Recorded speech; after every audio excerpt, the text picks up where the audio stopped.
are here to explore becoming a coach. Yeah. So I think many of you, I've spoken to you on the phone. Some of you have spoken to you on the phone. I think the reason you're here is because there has been, I think we realize a lot of potential in the synergy between working with you and inviting you aboard the Action Coach team. Yeah. And so today is going to be a very, very power-packed day. And before I go into this, I think one thing that I really like to acknowledge is this here, gang. How many of you, let me ask you this question, yeah. What else would you be doing if you're not here today?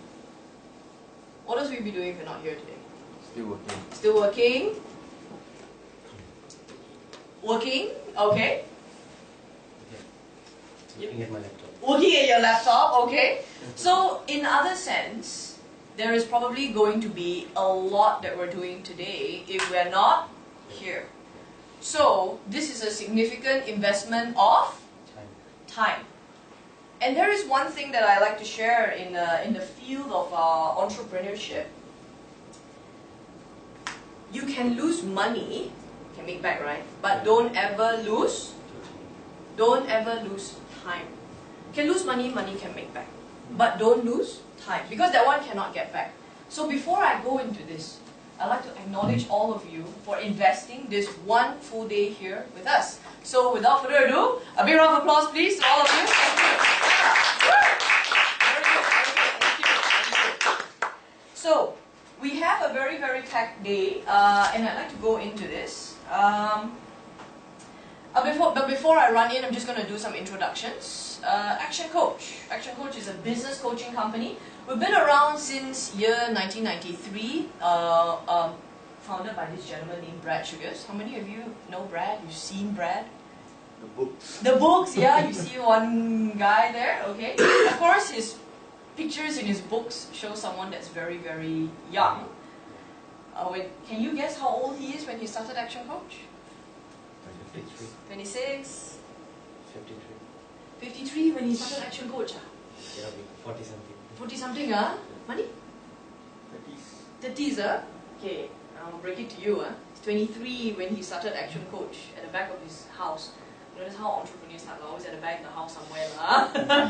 But now is year what? 2016. That is how many years later?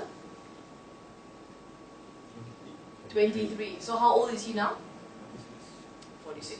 Multi-billionaire, and he's only 46 years old. Amazing guy, but that is what he has enabled us to do around the world. We are in 62 countries, gentlemen, yeah? We're in 62 countries. We have coaches everywhere, from where we're talking about China, Vietnam, Malaysia. We've been around since year 2000. That makes it 16 years for us being here. I've been around for the last 8 years. Yeah. So there has been a lot of work that we've been doing on the SME front. We've been servicing and journeying with business owners for a very, very long time. And that's why we're very excited to do that with you now. Yeah. Any of you have read any of these books? I bought the book Instant Sales many years back. Oh, alright! Woohoo! Love that. Okay. Bought the book. Huh? Did you read the book? What? I bought the book We got it now. 6 years ago. 6 years, but got it now. No, somewhere, don't know where. Okay. He's being the coach already, Bhushan. What, they got it now? Very, very good. Thank you, Bhushan. These are very, very, very, very practical books. Probably one of the most practical literature you'll ever get in the business space, because it's very easy to read, it's very direct, and it focuses on strategies, not concepts.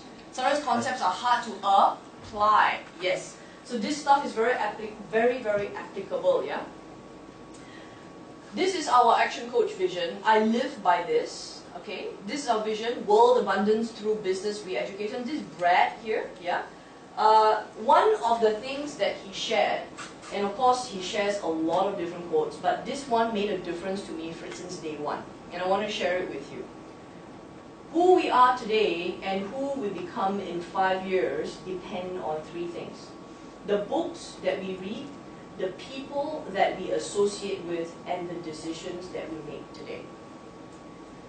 There are two things in here that determine one reason why we are very, very successful. Successful people need these two things.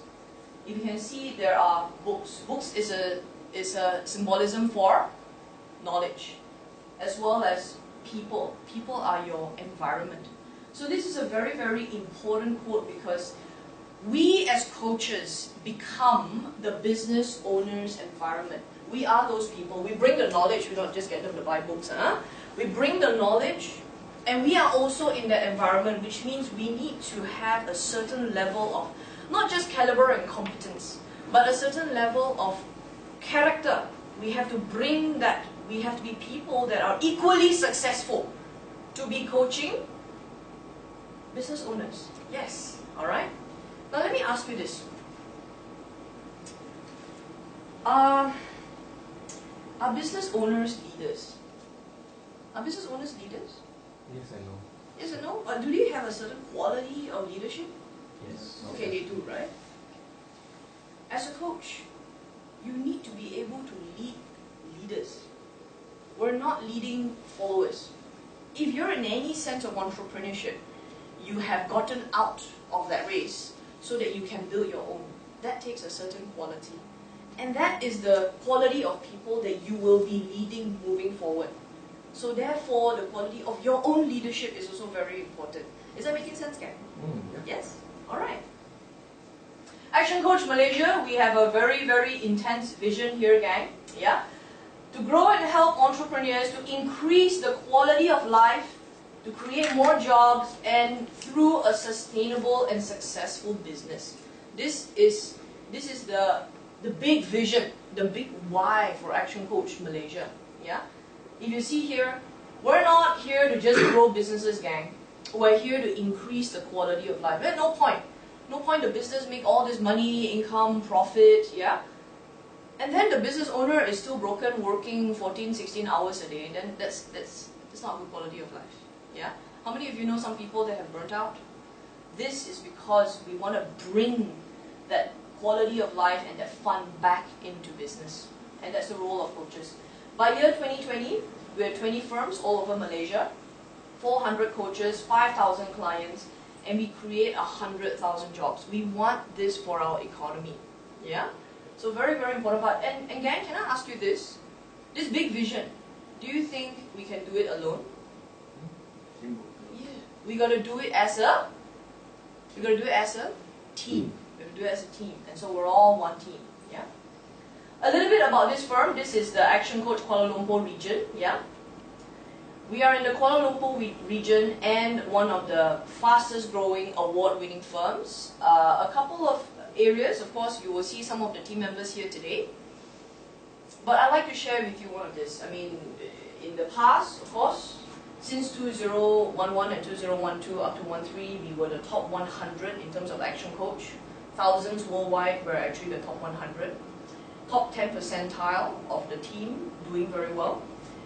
This is the Action Man Asia Pacific Award, but I'd like to share this with you. This is 2010 and 2011. Recently, this firm received top 3 performing excellent firm in Southeast Asia. That means the top 3 across, we were top performing among, and we were fighting with who, you know? Can you guess the other 2 firms in Southeast Asia? Singapore. Malaysia 1, Singapore, no, not Thailand, some more, Vietnam. 2 Vietnam. Rising up fast. Right. So Malaysia, where are we? Let's do it. Yeah? So that's it's very important. Where ASEAN is one big network for us. We're one big family. Of course, we Malaysians, Vietnamese, the Thais, the Chinese, they're doing their part in their countries. But when it comes to Action Coach, we're actually one very big network. And for some of you, you have your own businesses that you run as well. The Action Coach Network is a tremendous network for you to meet other people, build networks in other countries, understand other people's culture, and that's why we are such a rich organization. When I say rich, not Manila, rich is so many things. Rich is the wealth of knowledge. Even we can learn from the Americans, we learn from the Mexicans, we learn from the English, we learn from the Aussies. So that network in 62 countries, trust you me, I know so many people, and I'm so thankful that I get to learn from these guys when I go for my conferences. Yeah. And later on, I'll share these conferences with you as well. Regional and global conference will be a very big part of your learning. Yeah. You know why it's a very big part of our learning as coaches? All throughout the year, we are teaching. We're the educators, you know. 2 times a year, we must go and be the... Yes, that's right. There are some coaches that don't believe in that. Oh, I finished already. I teach. No, I don't need to learn anymore, finish already. They don't invest further in themselves. And that's a very... Is that good, guys? No, it's like, finish, you stop. So, putting in more is a very important part of our lives as coaches. In fact, as coaches, we never stop. Never stop learning. Yeah, very good. My favorite part. I kind of know most of you, but I think everybody else would like to know each other. Is that right? Hello? Yes. Yeah. Okay. So let's stand up and introduce. Have an opportunity for this. What do you do currently? What is your business? What is your nature of business? What do you love doing during your free time? And this is probably the most important part. Why do you want to coach? That is the magic question. All right. So okay, I'm looking for volunteers who would like to come up first. Got points, right? Come up first. Oh, change. Money, alright, come. Take the floor, give me a big round of applause, please. Okay. Alright, Money, take the stage. Okay. Briefly Good morning, introduce everyone. yourself. My name is Good Mani morning. Kumaran. People Yes. call me Mani. Okay, currently I'm in my own training company. Okay, my pastime is basically I read books and listen to music. I wanted to be a coach because I want to share my knowledge and handle people to succeed in business. Awesome, big round of applause. Thank you. Okay, next up. Just take the floor. Come on, coaches. Let's go. I go first? Awesome. Maybe and where you from, you know? Okay, my name is Gordon. I'm Okay. actually from Johor Bahru. Oh, Welcome.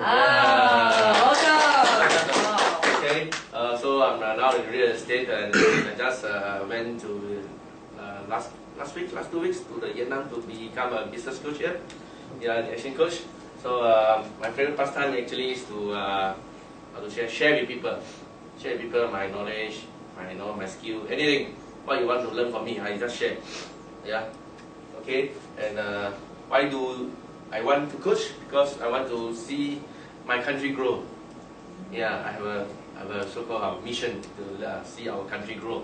Because I think our government has not working very well, so we have to depend on ourselves. Yeah, thank you very much. Alright, coaches, take the floor, come on. Yay! Okay, my name's Cameron, Cameron. and I don't have a nickname, Cameron. Okay, from Scotland, but now I live in Malaysia. My wife is Malaysian. What I do currently, I'm just fresh qualified coach, but previously I was in the hotel industry for the last 25 years, working in Singapore, Vietnam, Hong Kong, Korea, Middle East, Caribbean, all over. So, why I want to become a coach is because after all these years of helping others, I actually want to focus on small businesses and share my knowledge with them to help them grow. And I've found that I get more satisfaction from helping others than I do helping myself. So that's why this business coach thing I was really thrilled to take on. Thanks. Fantastic, thank you. Alright, let's go. Woohoo! Right. Hi, morning. My name is Bhushan. If it's hard to pronounce, you can just call me BR. BR? BR. It's, I have a very long name, so I just make it BR. Cushion or cushion? See, told you right, it's hard to pronounce. Bhushan. Oh, Bhushan. Right, yeah. Right. I'm currently a corporate trainer for a freight forwarding company. Right. Also, I do a lot of traveling to service our global business. Right. My pastime is reading books, non-fiction books. The only fiction books that I read is Harry Potter, and swimming. Oh, very wide choice. Right. And why do I want to be a coach? Right. That's because that since school times that I've always guided, counseled people. Yeah. So that's something that I've been practicing. And I was looking at one particular field. I know it's coaching, but what type of coaching? There are a lot of type of coaching. There's life coach and there's counseling. And I love businesses, building businesses. Together, that's what I was doing previously. So I have all these ideas on marketing, and I like coaching, so why don't I just marry both? And at the end, it gives me that satisfaction. Just for example, that I got this. I was actually guiding someone yesterday, and I got this text early in the morning. It's from a friend. Feeling alive and motivated. A little of your wisdom rubbed off me. I was in serious struggle, actually was suffering quietly, and thanks to you, I'm much better today. So when I get this forms of messages, just drives me. Very good. Yeah. Fantastic. That's it. Thank you. Great job. Big round of applause. Thank you. Woo! And that's why we do it, right? That's why we do it. Yeah. Yeah. Loy. Morning. Morning. Good morning. My name, just call me Loy. It's also my surname. I'm actually based in KL. So what do I currently? I'm actually a marketing related consultancy, especially on direct selling industry, multi-level marketing, if you know. I'm actually not a distributor. I actually help the top management to grow it, especially in Southeast Asia. So I have to travel all around. So you can see me, my favorite pastime, because my current job requires me to travel around Asia. Okay, so you don't see me quite often in KL. Sometimes I have to travel. So at the same time, I love reading. Sometimes, you know, when we are transiting, there's a lot of time you have to spend sitting there. Yeah. So I cannot bring a lot of books around lately, so I bought a Kindle. No choice, bought a Kindle. So the reason why I want to coach is because the reason I love MIM, direct selling, turning ordinary people into extraordinary people. Actually, those are the people who are been through a lot of failures in their life. So they got nowhere to go. So some jokers even joke with me. They said, Loy, you know, direct selling industry is people who have failed a lot, people who are sick. Only sick people join direct selling company. I said, why? They said, some people who are single mothers, not married, or even married, not only one time, many times, or went into business, went bankrupt, okay, don't know where to go, so they had to find somewhere, start small, okay. So I've been in this MLM industry for the past 10 years. I've been doing that. So currently the company I'm attaching with, we have over 200,000 members, so I have no choice. Okay, part of my passion as well, to train 2,000 most of the leaders almost every month. So every time when I do a conference or training, so it should be around 300 to 400 people every time. So every month. Okay, so that is what I am. All right. Awesome. Okay. All right. Quick introduction. Yeah. Well, good morning, gentlemen. So my name is Tan Chi Kwan, and nickname, you can just call me Adrian. You can also call me CK. For better branding purposes, just call me CK. All right. If you know Calvin Klein, sorry, if you remember Calvin Klein, remember me as CK.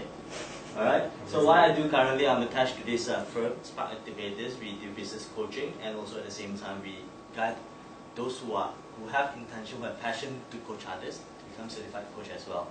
All right. So my favorite pastime would be I appreciate what Loy mentioned.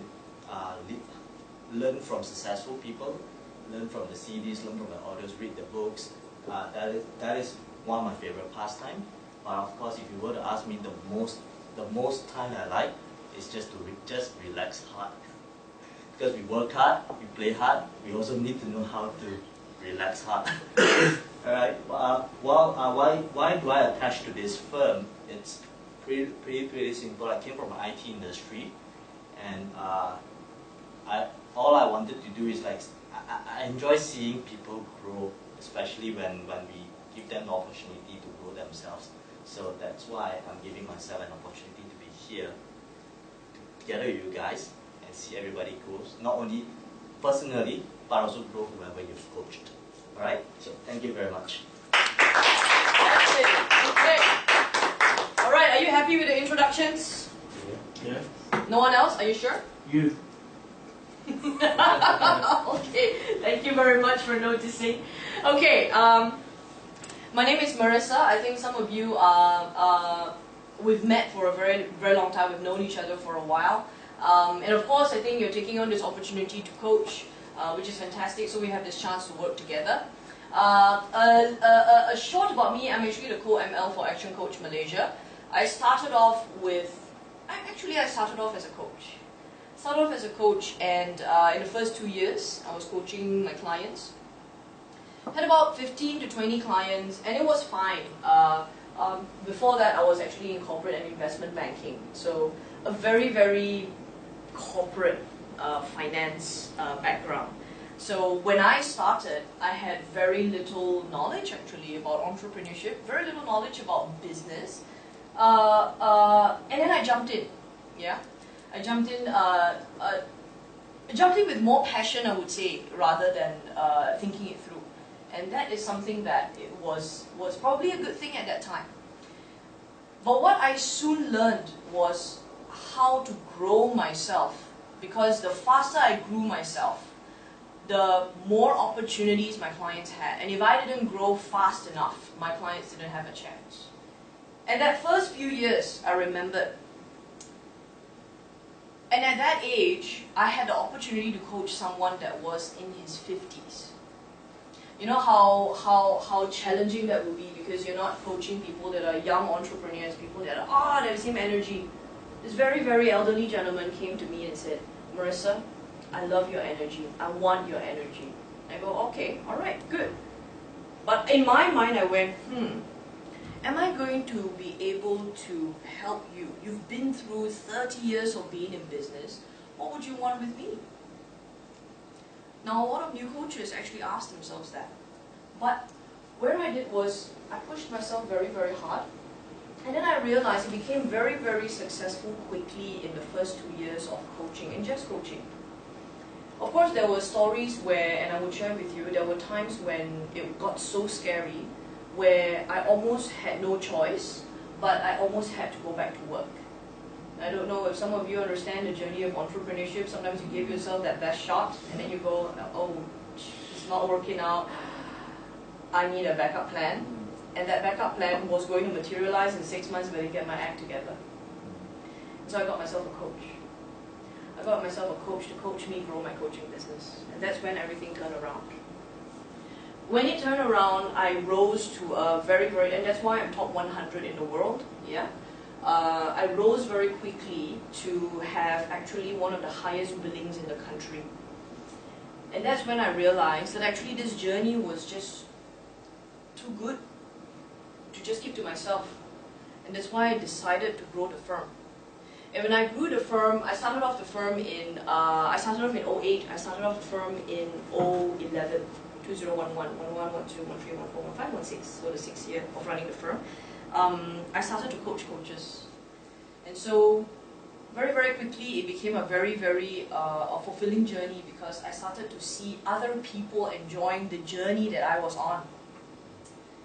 Soon after, of course, some of you may know, early this year, ActionCOACH Malaysia has new leadership. And so instead of running the region, I'm now running the country. And this is one of the regions. I am looking at Penang. Yeah, we have leaders in Penang as well that will be growing the regions there. Maybe yourselves as well. We have leaders in JB. We have leaders in. We're going up to Ipoh very soon. So we are looking at ActionCOACH Malaysia as well. Even East Malaysia, plenty of opportunities there. East Malaysia has plenty of this type of opportunity. I'm not sure if you know what I'm talking about. The first and second generation. There are a lot of businesses in East Malaysia that is being. They are trying to move the businesses more leadership by the second generation of children. So very, very large family businesses, but the leaders are, the business owners are getting very, very old. They need to pass the business on, but they do not know how.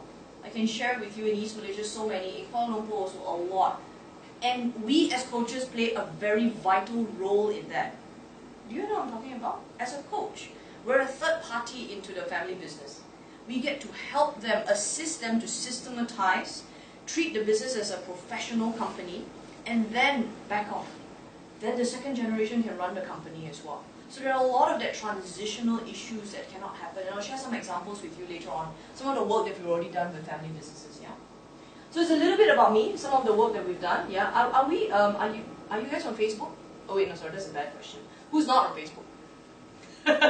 Okay, no one, huh? So if you're on Facebook, please add me, yeah, and we keep in touch, and you get to see regular updates on where we are, what we do as well, okay? So today, generally, what is going to happen is it's going to be divided into two, alright? So the first part, I'm going to share with you the Action Coach Signature Framework. We're going to share a lot of the framework with you. In fact, if I may, it's going to be fairly difficult to share almost everything about Action Coach in one day. Probably slightly difficult, yeah? But I'm going to try and share it with you in half a day. Yeah. I'm sorry. Alright. Sean. Yes. Yes. Come, please take a seat. VIP seat for Oh you. my God. Oh dear, we have started already. I know. Oh. This is chaos. Chaos or KL? Let's say chaos or KL. Okay. So get a seat, Sean. Yeah. Settle down. Get a drink of water. Okay. So in the first half, we're going to talk a lot about the Action Coach system. We're going to show you how we change the lives of business owners. And the second half, we're going to go into coach auditions, where it's a two-way thing, of course, guys. It's really important for us to not only see what you can do as a coach. That's really, really important that we have similar values and culture where we can build a team together. But it's also an opportunity for you, I think, throughout the whole day. We actually make assessments on how suitable this journey is for both sides. Is that making sense, guys? So the second half will go into a lot of different challenges and different bits of tests, but I will also show you how to move forward with the Action Coach journey. Okay?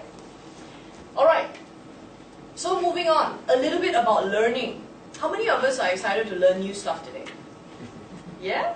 Awesome! Okay. So let's do a whole lot of learning. Now, I have one rule in learning, okay? Yeah? Is it okay if we turn our handphones off? I know, Sean, you just came in. You probably already did that. But we turn our handphones off and then we focus on becoming very productive today. Is that okay? Try not to have any of our phones go off. I'll make sure mine is also off. TK, yeah? Thank you. But a little bit about learning. I'm going to come back to this. In learning new stuff, guys, I hope you have your notes. You can take as many notes as you want.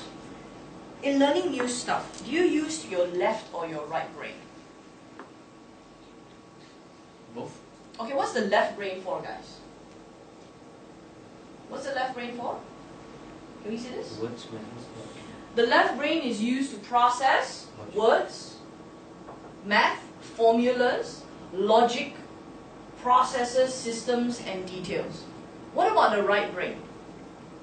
The right brain is for art, music, feelings, emotions, creativity, thinking out of the box, seeing the big picture, all the intuitive stuff on the right brain.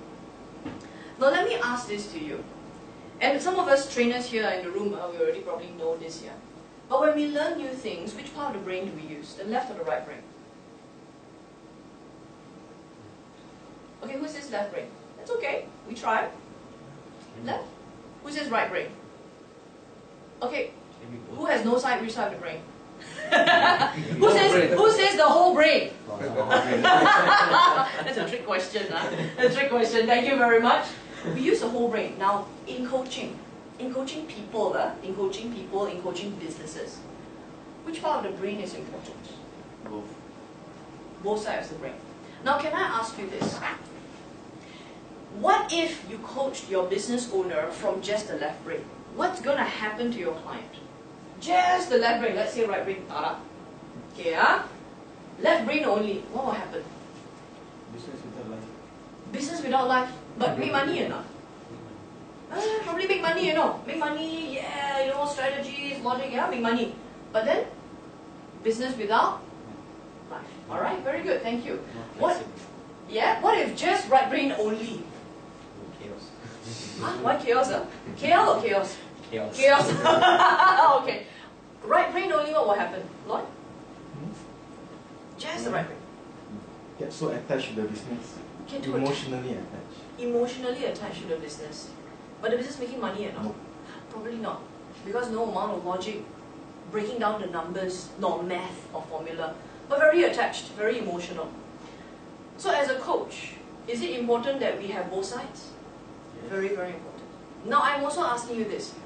Is it also true that we have a stronger left side or right side? Some part of the brain is stronger, right? Can I ask in this room, show of hands, how many of you think your left brain is stronger? Okay, alright, very good. How many of you think your right brain is stronger? It's okay, it's just what you think. Alright, okay, very good, fantastic. Very good. So it's very important that we know how to focus on the brain, right? Now, so I'm going to play this little exercise. How many of us love to play games so we can learn new stuff?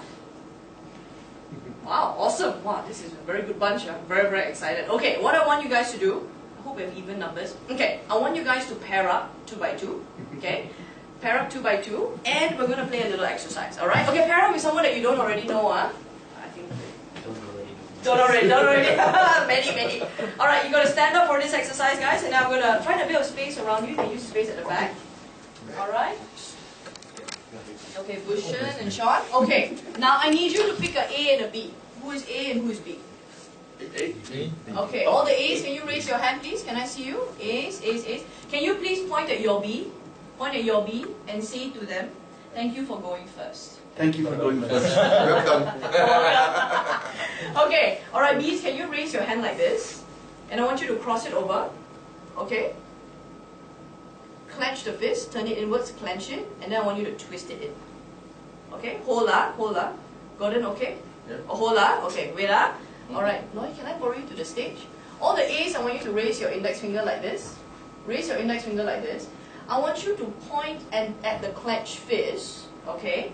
Point at a specific finger. Okay? Now, promise me one thing, you don't poke the finger. Painful one, okay? Don't go choke the finger, okay?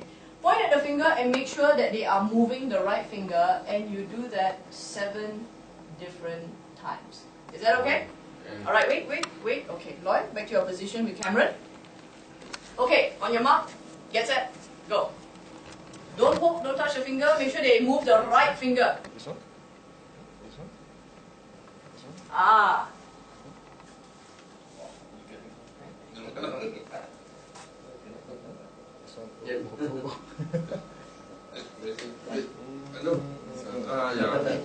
Oh, very good. Lots of control there. They're very good.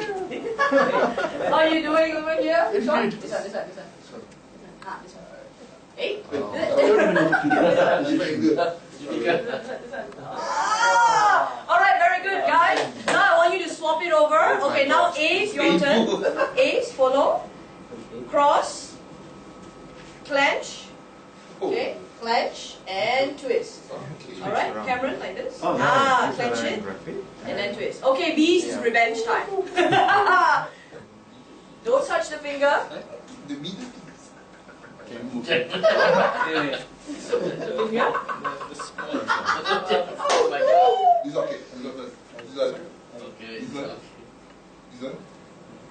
The middle fingers. Okay, yeah. Middle fingers. Okay. And the middle finger. Middle fingers. Yeah. Make sure all correct, All correct, Okay, everyone, say thank you to your partner. Alright, give us a big round of applause. Okay. Alright, gang. Now, how many of you found that fun? Yeah? It was fun? Okay. But how many of you found that easy, like kacang putih? Like it was Easy really for Lloyd. easy. Like, yeah, no problem. I can do it again. Yeah, how many found it easy? How many of you found it hard? It was really tough. Yeah? But it's okay. It's okay. Yeah? Yep. How many of you found it hard at the beginning and then it started to get easier? Yeah? Yeah. Wow. Okay. Alright, started to get easier for most of us. Now, let me ask you this.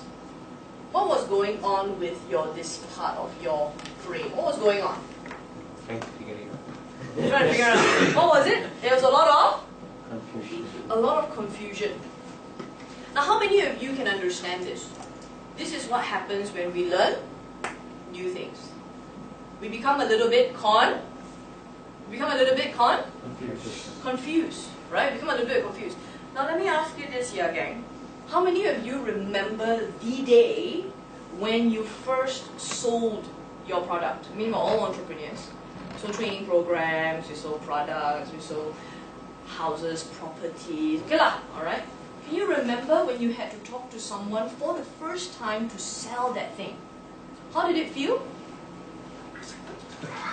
Sure, no, I don't want like okay, alright. But was it slightly uncomfortable? Yeah.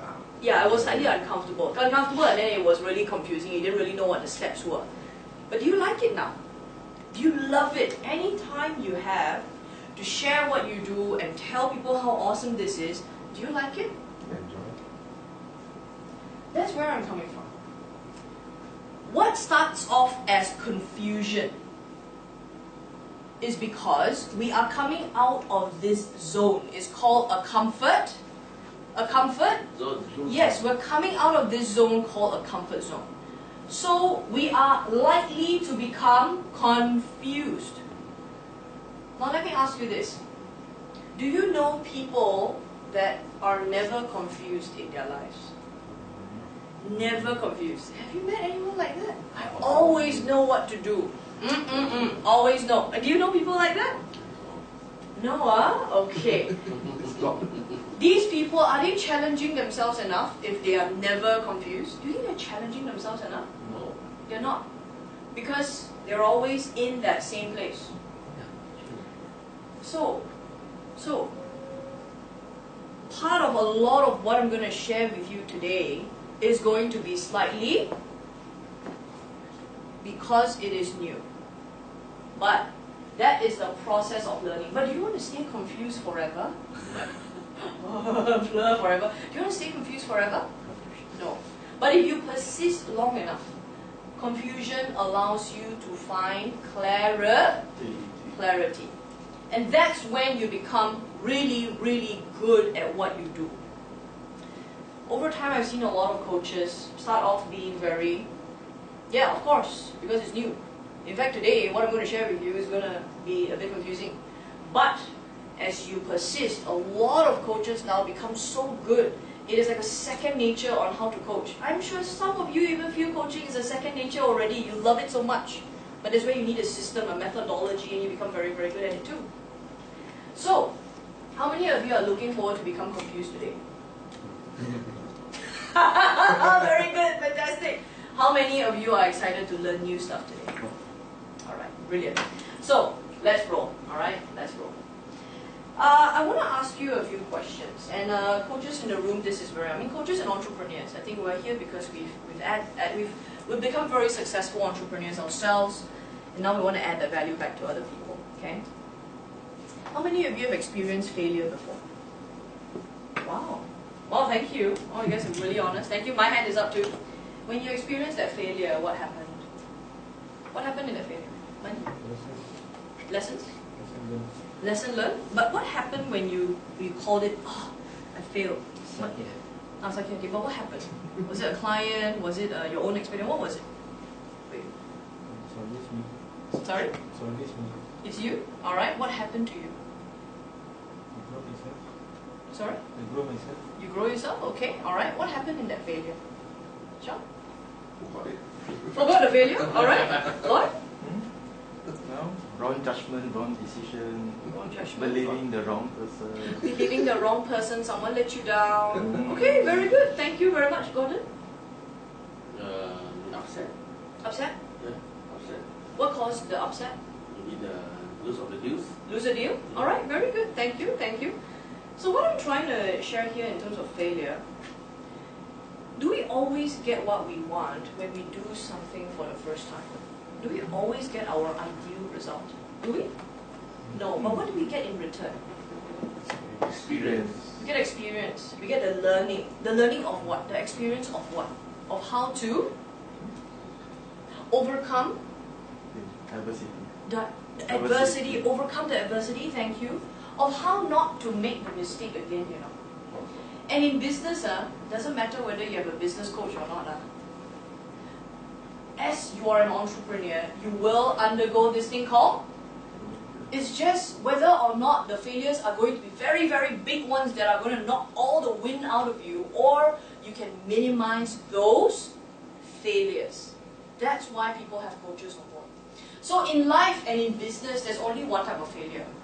There's only one type of failure, which is the failure to, guys, can we say this together? The failure to? The failure to even try. If you fail to try, you fail. Because in business, there is a difference between failure and, give me the other word. It starts with D. Or some people call it Q. There's a difference between failure and defeat. There's a difference between failure and quitting. Quitting means you can do but you don't want. Failure means you did it, you got it wrong. Then you try again. You try again. So if you give 100%, you will always get 100%. There are some of your clients that you will deal with. They are going to be fearful to try. Yeah? There are a lot of clients that we deal with as well. Their partners have let them down.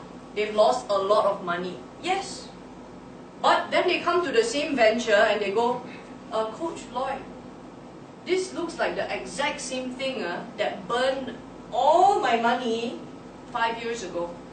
I don't want to do lah. What is that? Isn't it this? Failure to try? You're not trying already? But why would someone be afraid of that situation? Can anyone share with me? Why would someone be afraid of that situation? They see it, looks like a good money-making deal, wow, but then gonna burn 5 years ago. Why would someone fear the new opportunity? Bushan? Why would someone fear that? His past. His Still past. His hanging on past. to the past.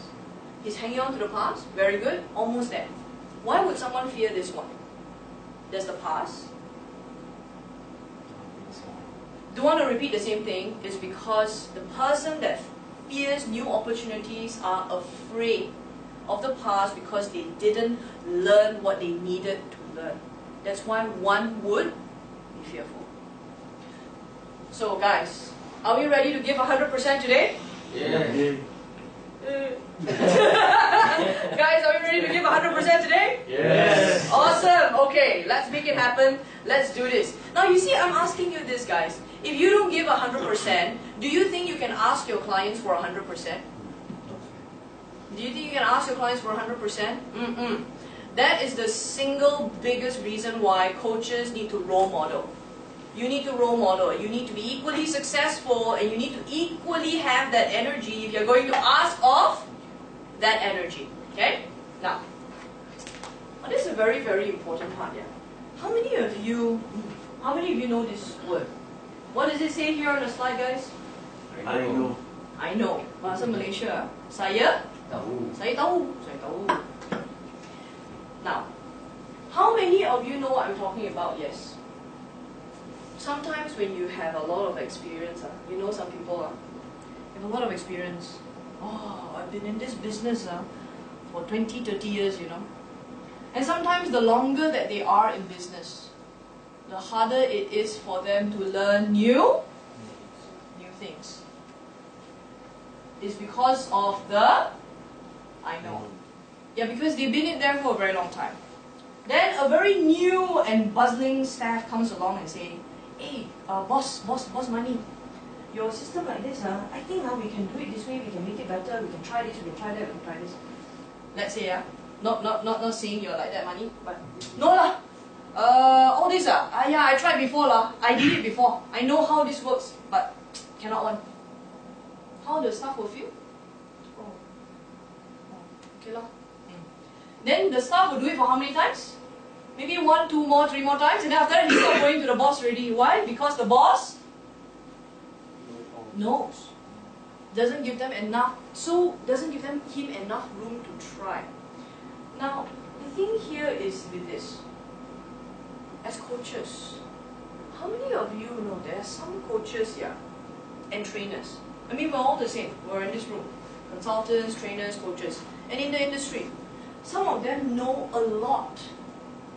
They know so much that they are not willing to learn anymore. There are some that are like that. Now that is very, very dangerous. Do you know why? It's very hazardous and very extremely dangerous. Because once you stop learning, you stop seeing a different perspective. You stop seeing a different perspective. So, gentlemen, can I invite you to raise your glasses, and can you empty the glass? If you are having this, your glass is full or empty? Glass is full, you know. But what do we need to do? We need to empty it out. This is called unlearning, gang. It's called what? Unlearning. You have to be able to unlearn. Once the cup is empty, what do? You relearn. You put back in. The circle of life and the circle of business is learn, unlearn, relearn. Learn, unlearn, relearn. And that cycle is very important until the day we, until we're 6 feet under, it never stops. So can we throw out our I know today, gang? Yeah? We come with many different experiences, we come with many different practices, but I'm going to invite you, because today I'm going to share with you many methodologies. But I need you to empty your cup. Is that okay? Don't empty your cup right here. Don't. Yeah, okay? Alright. Alright? Now, and this is a very important part, yeah? Some of you are wondering, you know, I came here today to learn about all the Action Coach strategies and the Action Coach system, the Action Coach framework. What does all this have to do, all this stuff, what does this have to do with the Action Coach system? Any of you asking that question? Oh, nobody, yeah? Oh, you guys are very good, huh? You know, when I do my seminars and my workshops, some of the business owners, they're sitting there. Marissa, what is all this mindset stuff? Where are all the strategies? Teach me how to make money. Where is it? Why are you talking about what I know, don't know, how know, all that? You know why? There are people that do that. And when you run your workshops, you will find people like that as well. But I want to tell you why. Is that okay, guys? Can I tell you why? You see, the reason why we focus a lot on mindset, and as a coach, our mindset is more and equally important than the business owner's mindset. And you will learn how to do this as a coach. But what I want to share is this here. When people fail in business, they fail or they quit in business, they can't continue. Is it because they didn't know what to do? They didn't have enough knowledge? Do you think so? No, not really. And then what was it? Attitude. Thank you. What was it? Cameron? They didn't want to, they were happy where they were, they didn't want to grow. You were happy where you were, didn't want to grow, alright? Now, in all my experience of seeing so many business owners, it's not about didn't know what to do, you know. I had to make phone call to do sales. It's not that people didn't know, you know.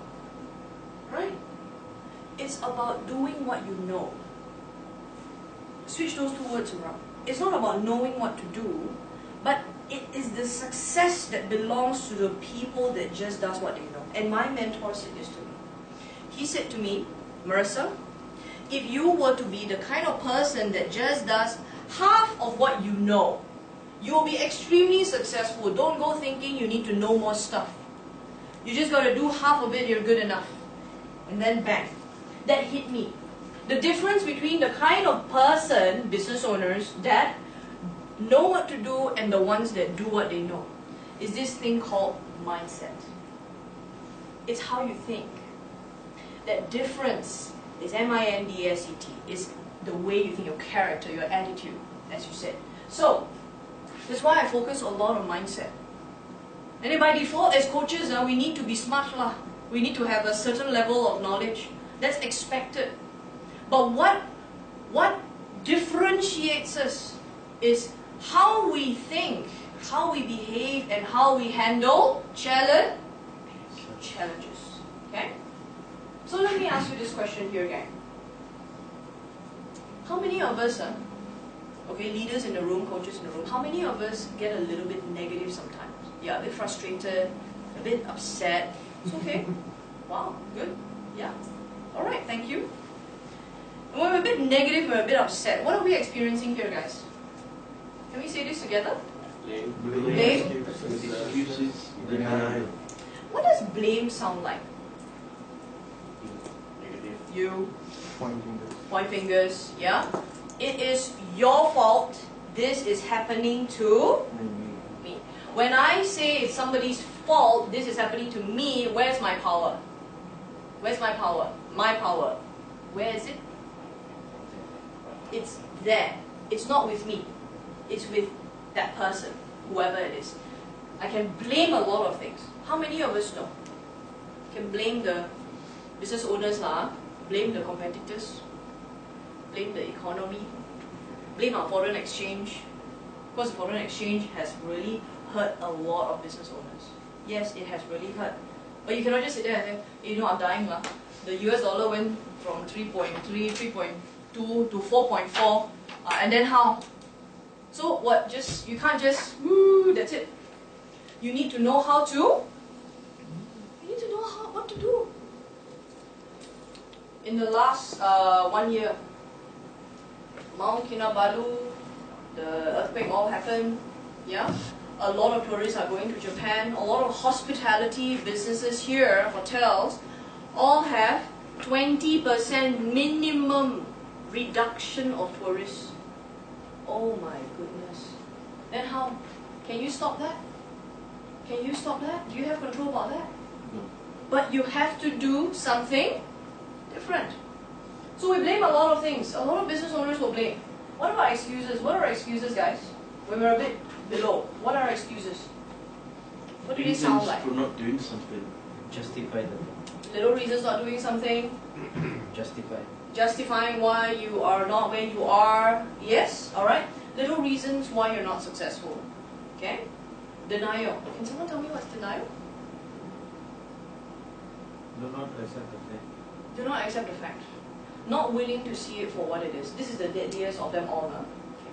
If we're below the line, do we want to stay here, guys? Do we want to stay here? No. We want to be able to shift. What is above the line? Can we say this together, guys? Ownership. Accountability. Responsible. What is the meaning of owning your ship? That's what ownership is, right? What is the meaning of owning the ship? Lloyd? Taking responsibility of what you are doing. Taking responsibility? Decision, everything. Decisions? Take it as your own. Take it as your own. Very good, fantastic. Give me a big round of applause. Thank you very much. Thank you.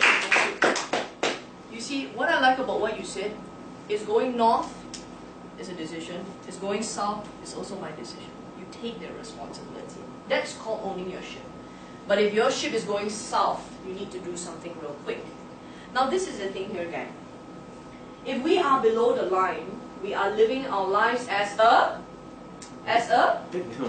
victim. And we live our lives above the line, we're living our lives as victors. Now, below the line, we are consumed by reasons, but above the line, we are living a life where we ask for and only want results. Now, this is what I want to share with you. Do you know something that in the successful lives of businesses and business owners, you can't have results and reasons at the same time. They don't exist at the same time when no such thing one. You can't have results and reasons because if you have a lot of reasons, you're telling your story more than achieving. You're taking all your time telling that story. I don't know if you go to a lot of seminars or workshops. I go to many of this. And then a lot of people will come and say, oh, you know what do you want to do in the next 5 years? Oh, I want to run a business, I want to do this, I want to raise funds, I want to da-da-da-da-da. Okay, good, fine. I see them after 2 years. Hey, same guy. Hey, how are you? Hey, started your business yet? Oh, no, still haven't found the funding. Still no money. Huh? I say, okay, so what are you going to do about it? I'm still looking. So to me, what? Yeah, you don't want it bad enough. And this is something that I want to share with you as well. When it comes to reasons, do you know there's such a thing called valid reasons? Valid. You know what's valid? In Malay, it's called munasabah. It makes sense. Yeah. It makes sense. It's okay. It's a good reason. It's a good excuse. So okay, say that. I'll give you an example. One of the passions that I have is coaching women entrepreneurs. One of the things that I do, coach women entrepreneurs. Now I like to coach a lot of technology businesses. That's why we work with Cradle, we work with MDEC. But very long ago, I worked with this company called WENA, Women Entrepreneur Network Association. Do you know WENA, guys? Yeah? And I did a bit of work with NAWEM as well. And so this lady came to me. She's a single woman, but she has 3 kids. She's divorced from her husband. And so a very, very strange thing happened. I was coaching her for 18 months. She was doing very well. She runs a spa. You know, the ladies like to do their nails and stuff. So she did that, spa, massage, all that. So she had 1 outlet. 18 months down the road, she had added on 2 more outlets. So she had 3 outlets, doing very well, Fantastic lady with young kids, about 9 years old, 5, and 1 very young one. So she has 3. One day she came to me, Marissa, I want to quit coaching. I go, but you're doing very well. Why? There's something wrong. I mean, I never had any flaw in the relationship, whatever. There's something wrong. And she said to me, Marissa, there's nothing wrong. In fact, I think this is fantastic. This is what I've wanted all this while. But I've got to tell you something that's happened to me. My husband, my ex-husband, have come into my life and said to me, Malay lady here, said to me that I am focusing too much on the business and not on my children, my family. You are focusing on making money and you're not focusing on your family. So her being she cannot take that, ma. So she says, okay, you know what? I have to what? She told us to quit the business.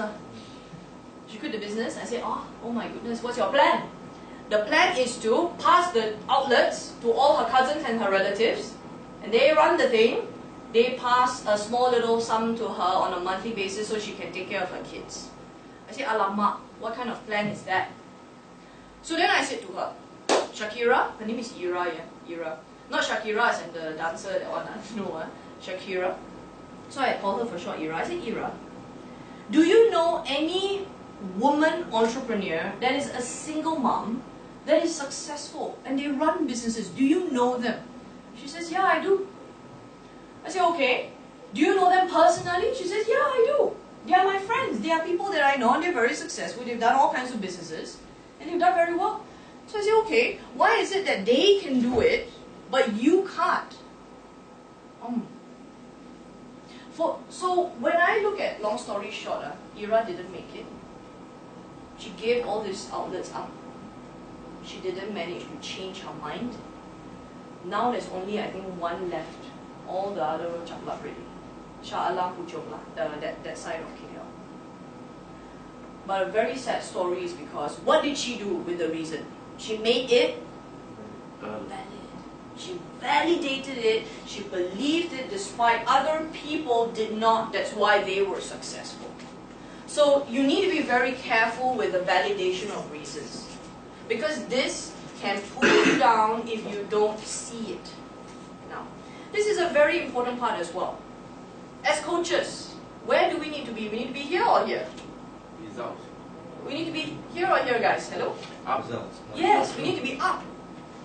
So, it begins with us. Can you imagine working with a coach with a lot of, oh dear, with a lot of reasons? Okay lah, never mind lah, cannot lah. Okay lah, never mind lah, networking in the morning too early lah, cannot wake up lah. So you can have a lot of reasons, then you're not going to get results. Very important is that we as coaches know how to live here first. Now, I'm not going to be unrealistic. Are we always here? Like, yeah, we're always here. Are we? No. No, sometimes we're here, right?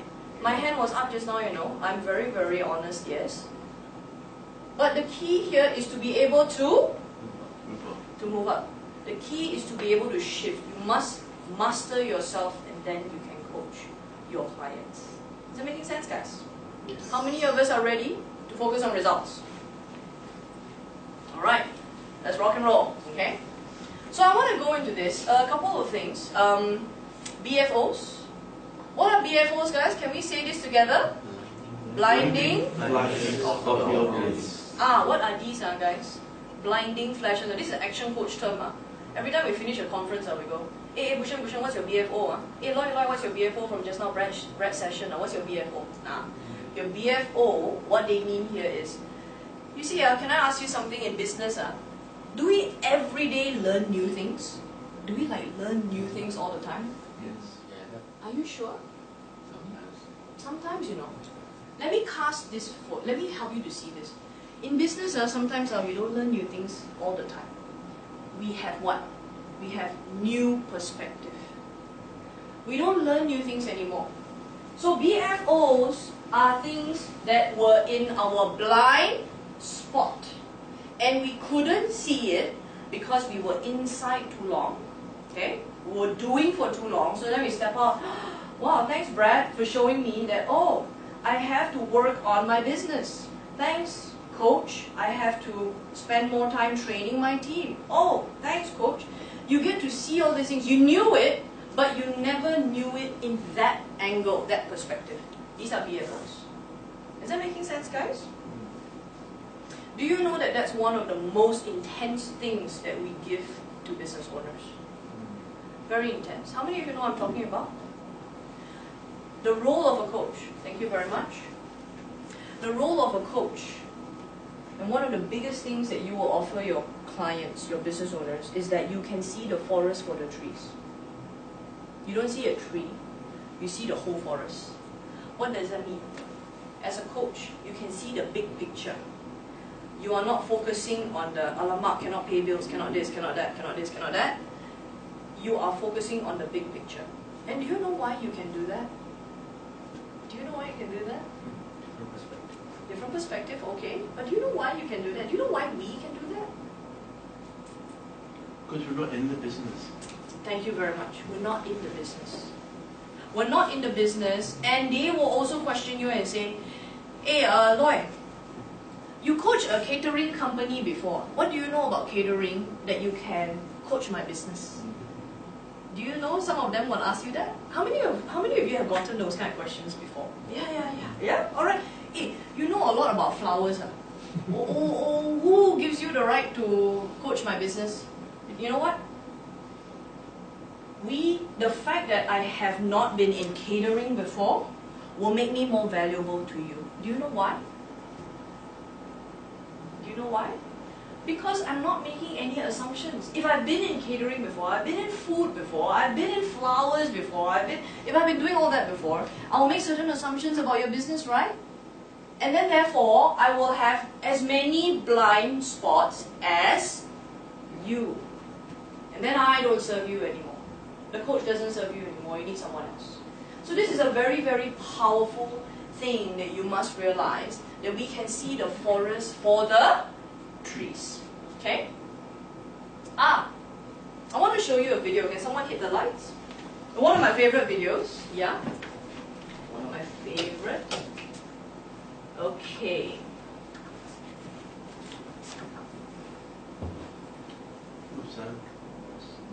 But I'm a firm believer in paradigm breaking. I'll start again. When we asked Reebok to send us Terry Tate, some people thought we were crazy. But I'm a firm believer in paradigm breaking, outside the box thinking. Hey, bud.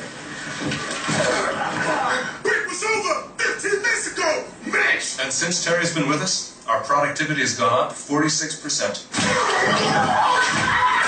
We're getting more from our employees than ever before. You know you need a cover sheet on your TPS reports, Richard! That ain't new, baby! Hey, Terry. Hey, Janice! But what's really impressed me is how Terry's become part of the Felcher family. Yeah, baby! He fits right in here. That's a long distance call, Doug! To be honest, I wish Reebok sent us 10 Terry Tates.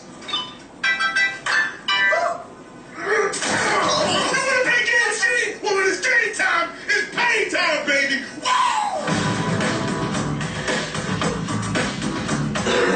Okay, so what do you understand from this video, guys? What do you understand from this video? What are you learning from this? Money is from you. Wow, we tackle people like that one. What do you learn from this, guys? Sure? The hidden message. Anyone can tell me, coaches. Lord, what do you think? Sometimes people need someone to point out the road. Point out the road. Show the obvious to them. Which path to take. Show the obvious which path to take. Thank you very much. Look, give me a big hand, please. Thank you. What is the hidden? It reminds me the first time I was about to do flying fox. So so excited, like put on the harness and everything, but right before we jump, there's like shit. And then my instructor just like boom, right? Yeah. So that's what he did. Alright. That's what. And what did your instructor do? What was that? He just give you that. Give you that push? Okay. Money. What's a hidden message? Thank you very much, Bhushan. Awesome. You always need someone We always need someone to do what? to support us, to guide us. To guide us? Alright, very good. Now if you look at this video guide, thank you very much guys. Terry Tate of course is a linebacker, so he tackles people. But what has he made the office more of? More productive. Make them more productive. So what is a business coach? I'm not saying a business coach is tackling people like that. Get very scared. So I got to go and start pumping up iron and I got to start becoming strong. But actually, what are we doing? We are not tackling people in the office, but we are tackling issues. We're tackling issues. And how do we tackle it? In a very nice, calm way, or sometimes we have to. Sometimes you have to. In this way tackle. But as a coach, if you do all that in the business, to the business owner and their teams, are you a nice person? Will you be liked? How many of you played sports before? Okay, alright, wow, very good, fantastic. Did you have coaches? How many of you had coaches? Got coaches, okay, very good, fantastic. Yeah, you, Teachers. Coaches, Yo, mine I had a coach. I hated my dragon boat coach. We all dragon boat before and I hated my coach. Screaming at us from the shore, we can hear, like, ah. Do you like your coach? You like the fella or not? Sometimes. Sometimes you like, sometimes, but then the sometimes means other times don't like lah. But sometimes, But you don't like your coach, right? And this is one thing that I want to share with you. As coaches, we're not nice people. At the beginning, if your clients love you, oh my gosh, I can't wait to see Bhushan. Oh, he's so awesome. Then something is wrong.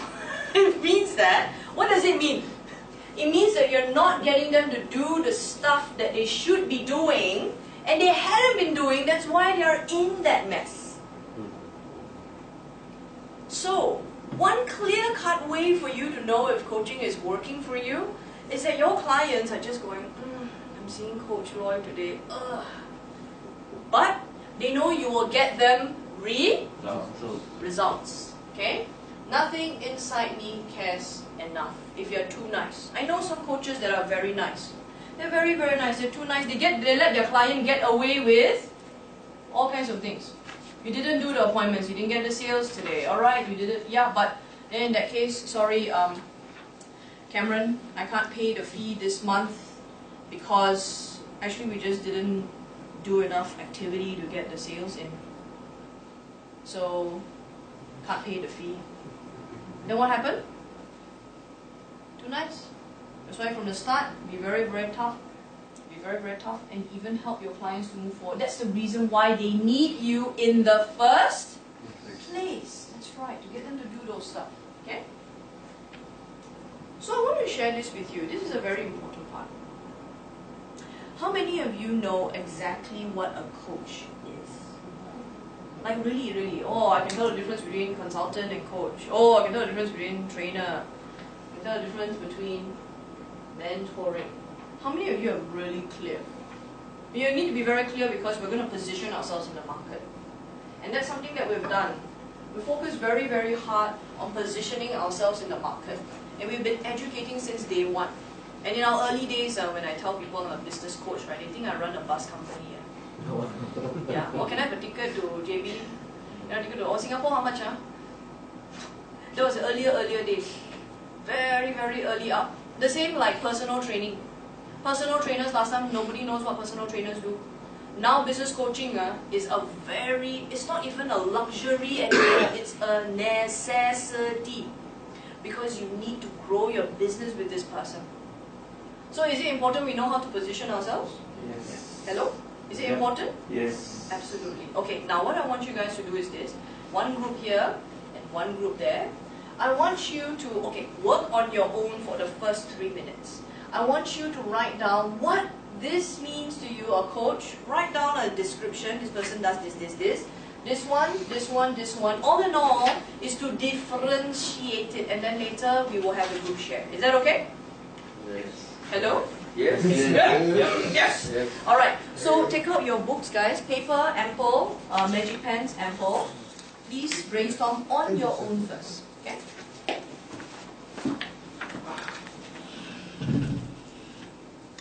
Sorry.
Alright, you should be done with coach and consultant, working on mentor and trainer now, guys. Moving on.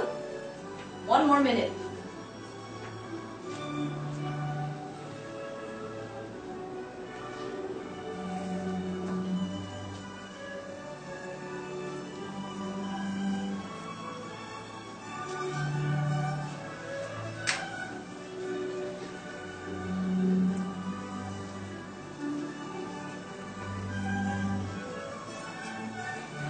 Thirty seconds.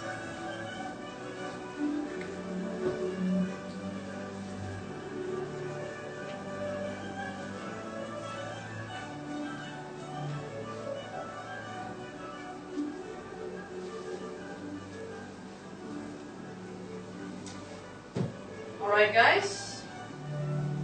Okay, what I want you to do is I want you to have a group discussion on coach, consultant, mentor, and trainer. I just want you to have a group discussion over here. Make sure you go around. If you hear something that makes sense to you, I want you to write it down in your paper, okay? Alright, go. Coach. They educate people on how to do tasks.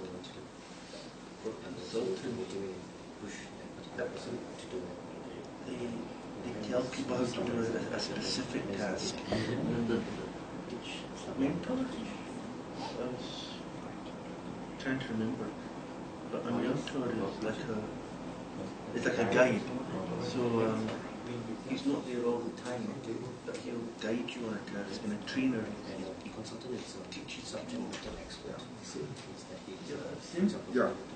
This by training, you just give skill. As a mentor, you give directions. Then as a consultant, we just give information or analysis. And a coach, they say something I still think about it. Just simple.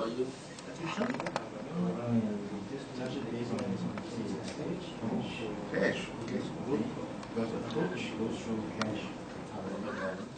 So someone has a normal business or senior skills when you look at it, and you look up to it. Consultant usually more to knowledge, So someone and mentor is more like trying to teach you how to have a better attitude, change your attitude, something like that. And the trainer is actually more the skills. This is my only same. Alright, make sure everyone shares. Go around the table. So this means that coach for you is means knowledge, isn't it? No. Coach is saying the whole thing. The whole thing, correct. It's the whole thing. Coach is more balanced and like the full weightage to it. Knowledge is the most deeper skill to what it can be learning knowledge. But then, consultant? How do you... Consultant is more like knowledge. Usually you get people because information. Theoretically he knows. Alright, 20 seconds, guys. Yeah, but it's like, Okay. if I'm a consultant and he's a mentor, what's the difference? Mentor is more like trying to bend you into a good attitude. Okay, alright, guys. But you may not have the attitude and the habit to perform due to your own limitation, your own thought. Are we having a good discussion over there, gentlemen? Yeah. Yeah. I'm getting a bit confused. That's good. No, I see very, very productive discussions there. Okay. Okay, I want the tables to share. Can you pick a representative here, a leader? Okay. You are the chosen. Lloyd? You're the chosen. Sorry. You're good? You're the Okay. chosen. Can I have a leader over here? Bhushan? Okay. So I want you to stand up at your table and tell me what your table has come up with for each of these four. Okay? Alright, Lloyd, take it away. Come, please stand. Stand back. Come. Okay, so start with coach.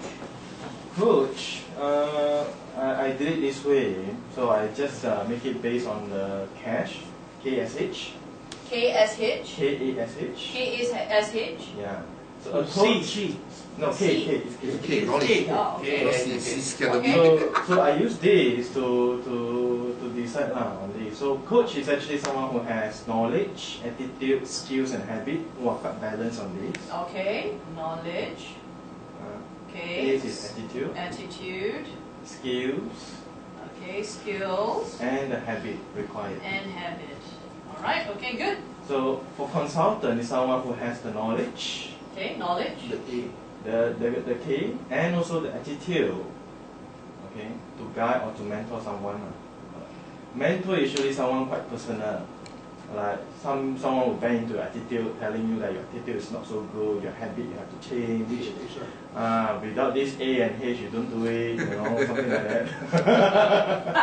Trainer is actually more to the skill side. Skills. Yeah. Okay. All right. Improving skills lah. Okay, very good. Give them a big round of applause.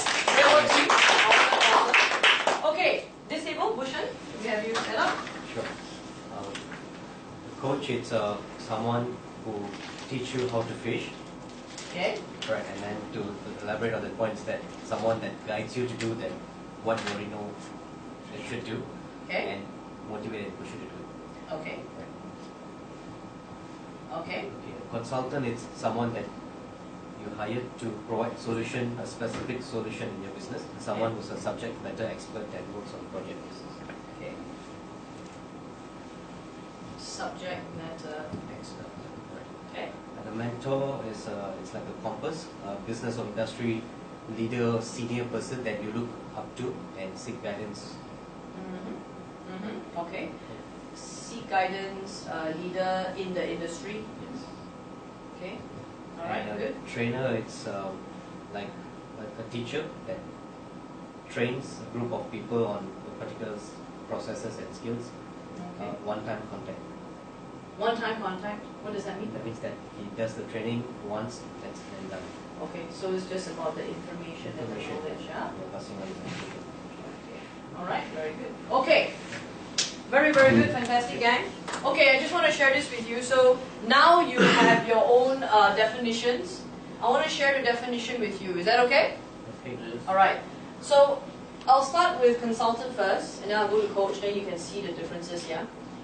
A consultant essentially is someone that has very, very specific solutions. So the way that they work, very, very specific solutions that solve specific problems. Yes, very, very specific problems. So for instance, I'll give you an example. What kind of consultants do I have? SAP. I have SAP consultants. They are very specific into the systems and processes, right? They can go deep. What other consultants do I have? HR. HR consultants, very good. Accountancy. Accountants, also finance, financial consultants, very good. What else? The digital? Architects, okay, very good. Marketing, digital marketing consultants. So I have very, very specific solutions. I'm just going to add this on that solve specific problems, and they can go deep. They can go deep. They go deep. When I say go deep, they're going deep into the issue with the business. Okay? So this is your consultant. These people are probably also one of the best strategic partners for you as a coach. They're very, very good. One of the things that we do, and later on I'll share an example with you, as a business coach, I have all these people around me that are SOP consultants, system consultants, digital marketing consultants, HR consultants, because we don't tell our clients, hey, I can do all your pay grade, job assessment, technical stuff. We don't. And even if I'm a banker, you know I'm a banker, I have a lot of that information. I don't say I will do it for the client, because that is financial consultancy. So what I do is when my client needs that help, I will refer. But I refer to people that are very, very good. Make sure that you refer to providers that are very good. Because your clients, when you refer someone to your clients, you're their coach. You know what's going to happen? They're just going to go, oh, coach, give me one. Bhushan, you give me this contact. They take. They don't even do any more market research. And what happens if your contact fails? Your provider fails. Do you know that they take on that provider blind, shut their eyes? Because of the trust that they have in you. So you need to be very, very careful when you refer people to your clients. You tell them, I refer to you only, but you bring me 2 more contacts. I want to see if you're assessing this whole thing by yourself. You position your clients that way, okay? So very, very specific problems, and you can go deep, okay? These are consultants. Mentors. Mentors are people that will lead from their own experiences. They lead from their, so here, I'm just going to add on, own experience. Which means, if they are going to help you, they need to come from if I'm a tech business, they need to have been a tech business that has run a cloud system, and they have to have done accounting. So they need to have done an accounting cloud system, and they're in technology, and then they're a startup before another 5-10 years ago. Then they can help you. If you have problems that are outside of what the mentor has not been through, can they help you? That is a mentor. And also very, very loose. It is not, what they use is not a system. It is not a system. In coaching, is there a system? Yes, it's not casual, it's not loose, and there's a system for follow-up. Your mentor's not going to follow up with you. Hey, how much of sales have you done? Hey, you know that day the sales script, how much of numbers did you get from there? Hey, your mentor not going to do that. You go to him, he will talk to you. You go to her, they will talk to you. But if you don't, for 1 year, they're not going to call you, you know. The mentor doesn't work that way, yeah? Okay, so these are mentors. Again, it depends on how active they are. Trainers, very, very good. It is all about information and knowledge. They disseminate the information, and that's it. Now, how does a coach differentiate? Sometimes a coach is a trainer as well. Sometimes we are trainers. But the difference of how we train is that we need to hold people, yes, thank you. The accountability. That's why our training programs, sorry, I put it into inverted comma, training programs are never 1 day, 2 days. It is always stretched out, because I see you again, how did you apply? I see you again, how did you apply? I see you again, how did you apply? And that makes accountable. Mentoring, how we're different. Some people might say, okay, you're my mentor, but I say that there is a very clear system. I don't need to have come from your industry to help you. I don't have to, because our Action Coach system is about helping business growth. I will never come to a florist for instance, okay, someone who runs a florist franchise, I'll never come to them and say, hey, I know more about flowers than you do. We're not, right? What do we know more of? What are we experts at? Not experts at flowers, you know. I'm not experts at food either. I'm not experts at running backpackers. I'm an expert in what? System and business system. Business system. We are called, business coaches are business growth experts. We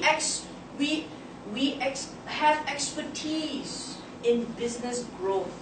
With that, what we bring you, you bring us your technical knowledge. We band that together. I can't do without, you need to be very good at flowers. But you need this part of how to grow business, and that's how you grow. So we bring that all together.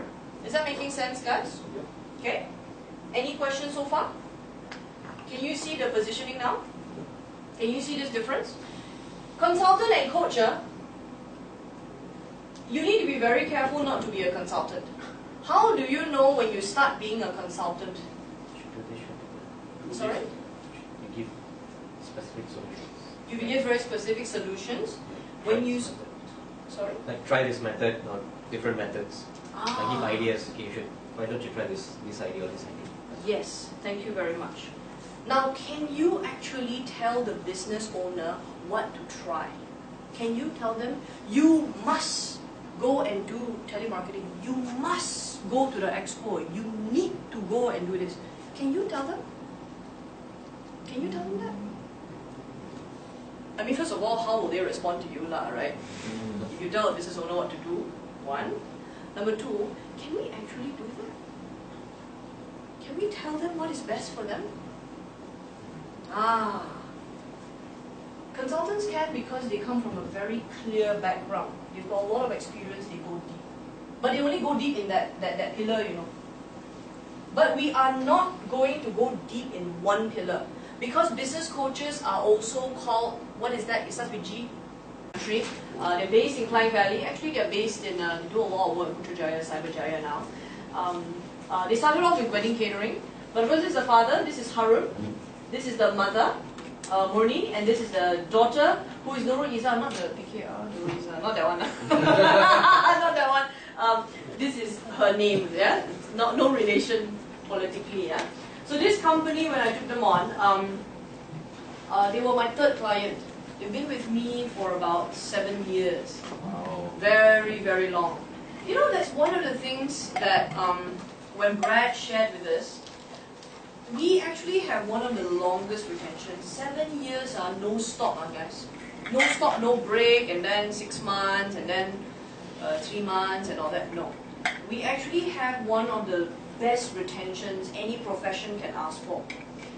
Why so? We would never get rid of the business coach, who is the person that makes you make you more money. You want to chance that and that thing or that person? No. So, and one of the longest, I kid you not, in the world, the longest client is 14 years.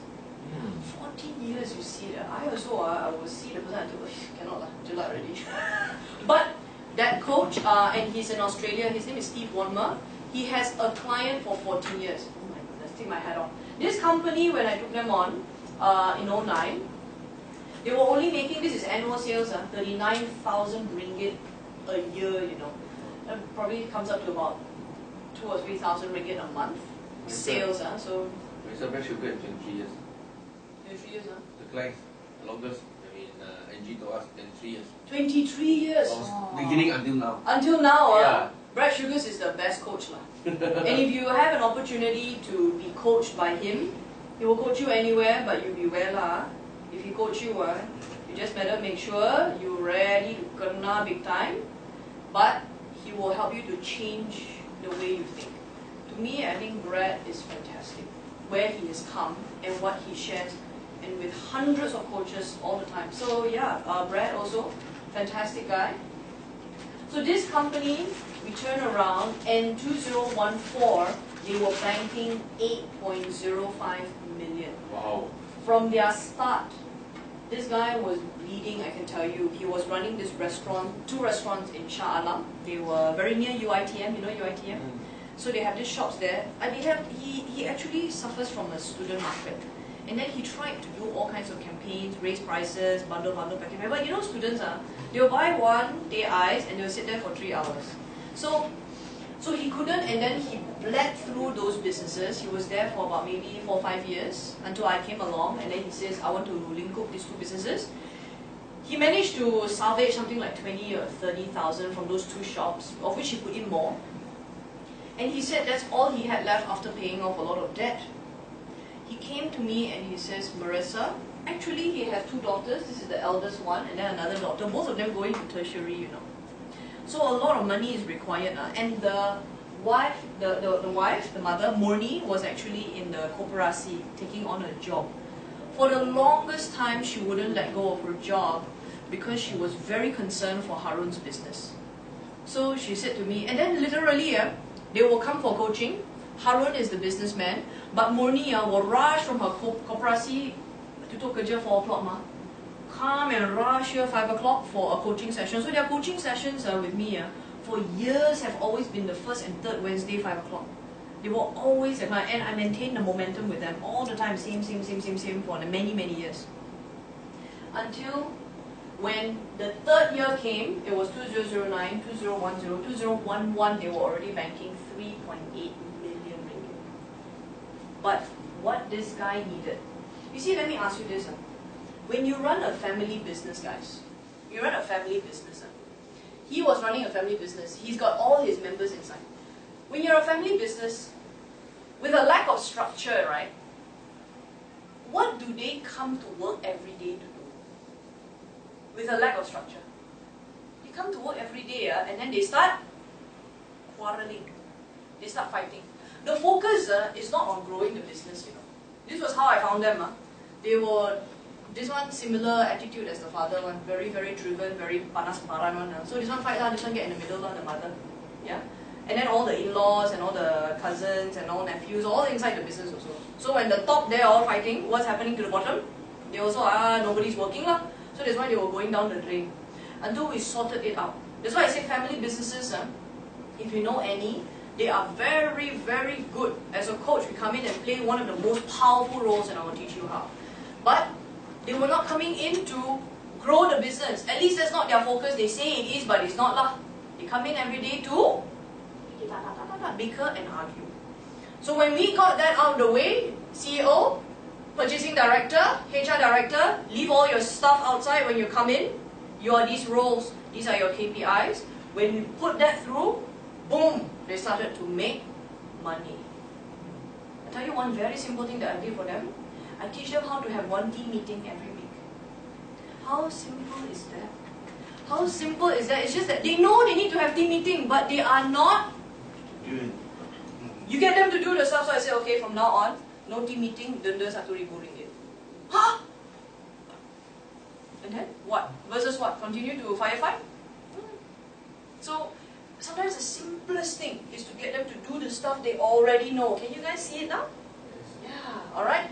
So, I want to share with you also what they have been through. Is that okay? I want to show you the system of what Action Coach applied to them. Would you like to know that, guys? Yeah. Awesome. So, now this is a very important part. I would like to ask you this question. How many of you know the difference between working on and working in the business? If you know, it's okay, generally. Okay, yeah, alright, thanks Cameron. Okay, so the rest of you, you want to, Loy, you're also clear? Very good. Now, to just cover everyone, I don't want to make any assumptions. This happens to be the most important part you should understand about being a coach. Very important part, okay? So I'm not going to make any assumptions, you all understand it. Now, there is a difference between working in and working on. Now let me ask you this. In the course of running your businesses, okay, businessmen here, in the course of running your business, do you realize that there are work that involves a client, customers, and there are some work that we do that doesn't involve a customer? Are you aware? Yeah. Okay. Now, when you work in the business, very easy to describe it to your clients that will take you on as coaches, is that when you work inside the business, there's always a customer involved because you are selling, doing, making. Selling, doing, making, collecting your money, all that. When there's a customer, there's a prospect, there's a lead, you are working inside the business. So when you look at it from a ship point of view, you see this man here is not very clear, but this is an engine. He's taking the coal and he's shoveling it into the engine, This part of this picture is which part of the boat? The higher part or the lower part? It will be the lower part one, Because this man is making the boat move. Is making the boat move. So, selling, doing, making makes the business move. It pays the bills. Working on the business, you're in a seat of leadership in the team, in the company. This part, do you see this? Captains, captain, co-captain and all that? It's definitely a higher part in the boat, you see. Working on the business, very easy, clear description. No customers are involved. But it's called work. Now, between working in and working on the business, these things have a customer involved. This one, what is that? What am I doing here, coaches? Can you help me? When I work on the business, what kind of work is that? Sean? Like what? Do what? No customer. Navigate. Navigate. Yeah, that's okay. Just try. Navigate. My business planning. Correct? Okay. Business planning. No customer involved. Okay. What else? What else is work on the business? Money? Marketing? Marketing got customer involved, right? Which part of marketing? I know you got it. You're good. But which part of marketing? Planning, branding. Planning, branding. Very good. Fantastic. Lloyd? Strategic level. Strategic level. Very good. Got it? Set goals. Set goals. Yeah. Planning, targets. All right. Cameron? I was going to say setting the direction. Setting the direction. Yeah. Getting that clarity. What about training your team? No staff involved, right? Training your team. Doing the analysis. Understanding your profitability. Launching new products. You see, there's a lot more that we do in working on the business. But I can share with you one thing. Working on the business has one very clear objective.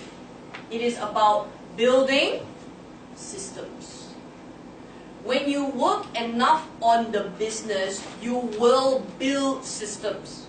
When you build a plan, when you have direction for the business, you want the business to get bigger. The business will start to have systems and processes that will duplicate you over a long period of time. Now, working in the business is paying the bills. You'll probably pay the bills, it'll bring you income for 3 months, 6 months, depends. If you have a long-term contract, it will get you something like 12 months. Maybe it will make you money for the next 12 months, right? Does this help you to make income for the next 5 years? It doesn't, What helps you to make income for the next 5 years are these things. The things that you do here make you sustainable for 5 years, 10 years, or even 20 years. Now let me ask you this. As a business coach, which one do I focus on? On. Who says on? Okay, who says in? Okay, very good. Now, the word on. Very good, well done you guys. Working in the business should not be our focus regardless. Do you know why? The business owner will do it anyway. This one, with or without you in there, they will do it. And that's probably the problem. The problem is that they are doing so much of this. Can you imagine doing this for 20 years? Can you imagine doing this for 20 years without changing anything? Would you go mad? That's why there are business owners that have burnt out. Do you know some people that, what do they sound like when they burn out? When they burn out, cannot already. You know what they say to you? They say, I cannot continue already. I'm very tired. I cannot continue. Fast, take the business, fast to whoever, fast, take and go. Take. They are tired already. Yeah? So this is the burnout stage because they keep doing this every day. So as a coach, we can, even if we wanted to focus here, they don't need our help. They will do it anyway, over and over again. Our job is to focus them on the work on the business. Is that making sense, guys? Yes. Now, how many of you can tell the difference, work in and work on? Can tell the difference now? Yes. Okay, very good. Because this is our role. Now, when we can understand the work on the business, the reason why a lot of businesses is a very scary statistic, a lot of them, 80% would fail in the first 5 years. 80%, yeah? 20% that survive that first 5 years, 20% of that 20% last 10 years. Which means if I have 100 companies, how many will go into the 11th year? 4. That's right. 20% of 20%. Very, very scary because of complacency. Because after 10 years, I literally go around BNI. I will congratulate people that have been around for 10 years, you know. No joke, because a lot of them burn out. See like this? Now, you know what's the scariest thing? In my line of work here, and probably yours, you will start to see as well. I see a lot of people that burn out, not because they are losing money. You know, I know a lot of people that burn out. You think that burning out means they are failing all the time, you know. I have some people that are making a lot of money, also they burn out. You know why? Do you know why? No life? Why? Doing the same thing. Doing the same thing? Bored? Making money ma? Contract everywhere? Making a lot, but then cannot tahan already because the business gets bigger and bigger and bigger with them all around them.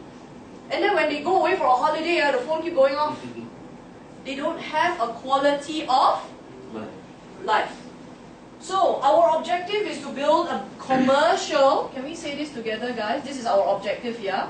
To build a commercial profitable business that works without you. Yes, this is our objective.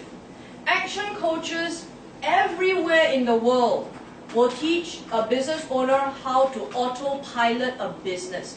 If the business can work without you, then only a lot of things can happen. Number one, first you can scale. You know there are some businesses that cannot go more than 1 million ringgit. They cannot go more than 1 million ringgit annual sales because they don't have the ability to scale. They only have enough money that their time can trade. So if I'm a florist, I can make only 20 bouquets. Can I make 1,000 bouquets? Cannot unless I train other people and license it up. Then I can train more people. So therefore, business owners need to work on their business, not just in their business. Okay? So gentlemen, I want to introduce you to the 6 steps to massive business success. This is one of the most powerful frameworks that you'll use. It's not a marketing campaign. It's not something that we do, oh, it's a nice workshop. No. This actually forms every part of our coaching system. Okay, I'll tell you why soon. Let me explain what all these are first. So this is the 6 steps of how a business graduates itself. Very, very powerful. But the first part here begins with mastery. Just to give you an idea in mastery, if you want to grow your business very, very high, the taller this is, the more foundation you need. It's like a condo. You build a condo foundation and you build a house foundation is different. Now, the most important thing for us to remove in a business is first the chaos. People that every day they wake up in the morning and they start firefighting. You know, have you met friends? You cannot make a date with them one, you know. Hey, I want to invite you for my wedding. You know, 10th of July. I see how lah. Hey, what do you mean see how? You book the wedding table lah. I'm there lah. Then I say, why you like that one? Oh, I don't know, because it depends on my business. So sometimes they will disappear out of nowhere, and then they're on the way to Kluang or on the way to, I have a friend like this as well. He does manufacturing car parts. And sometimes I say, hey Chin Hin, let's catch up. And then his alumni, all of us are gathering. He's on his way to Kluang. I say, hey, you booked this date a long time ago. No, my client want to see me down there. To me, what is that, And he's a second generation. His father owns that business, I say, you run around like that, how are you going to take over your father's business? Actually cannot. But that's what the father wants. But then he's been running around like that for the last 10 years. So chaotic is firefighting. If someone is in firefighting mode, are you in growth mode? So you need to remove this and give them control. How you give them control? You need to make sure a lot of different types of firefighting. I'll give you another example. The other one was time. Some modes of firefighting is paying bills. Sometimes they don't even know how much they must have in the bank to pay on a monthly basis, let alone see their P&L. And then plan for the future months. I tell you this, you don't be shocked. There are some business owners that don't even pay their own salary properly. They don't. How much you pay yourself every month? Oh, I claim from the business. How much you claim? Don't know. Sometimes a lot, sometimes very little. That's it. How you want to increase your income from the business if you don't know how much you pay yourself now? Oh yeah, good point. Stability. Okay? So when you give the business stability, then you go to building the sales and marketing engine. Once you build the sales and marketing engine, predictable cash flow, you cannot allow this, a lot of businesses have this up. 1 month, my sales is very high. Other months, my sales low. Third month, my sales up. Fourth month, my sales up. The fifth and the sixth month and the seventh month, my sales is low. Then what do? When I have so many months where I have inconsistent sales and profit, what happens to my business? I have to start putting in money. So this inconsistency is what we remove because we give them cash. There are a lot of businesses I will share with you, they make a lot of sales. Revenue ada, tapi cash tak ada. Why? Cash flow. Bad cash flow management. The sale cannot convert into actual money in the bank. So they sell the product, they don't know how to convert. Why? Because they don't do the work properly, they don't deliver properly, so people don't pay you lah. Or you don't have an internal management system that collects. So after you build that ultimate sales engine, you start going into leverage. To me, leverage here is one thing, guys. Can we say this together? Systematize for efficiency. This is where the business owner begins duplicating himself or herself. Duplicating not himself. Okay, I cannot go and duplicate Loy, for instance. Cannot. I cannot go and duplicate Sean. I cannot duplicate Bhushan. Cannot. I need to duplicate functions of you. Is that making sense? That's where leverage starts to come in, because then I start having time. Once I have leverage in place, I start working on my team. When I start working on my team, my structure for growth, I start having happiness. Now, I want to ask you this. Inside team here, team is people that work for you. I'll work with you in the organization. Now let me ask you this. Does this mean that all these 3 steps got no team? Got team, right? So what is the difference here? Why this level I'm working on team? Actually all the other 3 levels also got ma. So what is the difference this part? Can anyone share with me? Chart. Sorry? Organization chart. Organizational chart, very good, thank you Lloyd. Closer, very good, very good. Roles and responsibilities. With roles and responsibilities, thank you very much. KPIs, very good. Okay. Thank you very much. Give me a big round of applause, please. Thank you, thank you, thank you. Now, I like people who try. There are no right and wrong answers. We are all here to learn.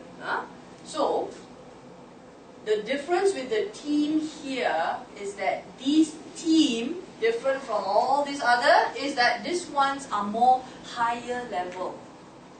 This is where you start hiring your managers. This is where you start hiring your GM. This is where you start hiring your C-level people. Because over here, can your business generally afford it? Cannot lah. If your business, well, you want to put one GM there, you can't just yet. another issue. Do you know a lot of business owners? Yeah, I don't want to do my business anymore. Okay, I am fed up with all these small little problems. Yeah, haven't worked on the system or haven't done any of that. I'm just tired of running this business. I want to run another one. Boom! Without considering all these, whacks a GM right in. Have you seen businesses like that? Yes. The GM lasts long or not? No. What happened to the GM? Die first. Why GM died? The business died before the GM. The business died before the GM. What does the GM do?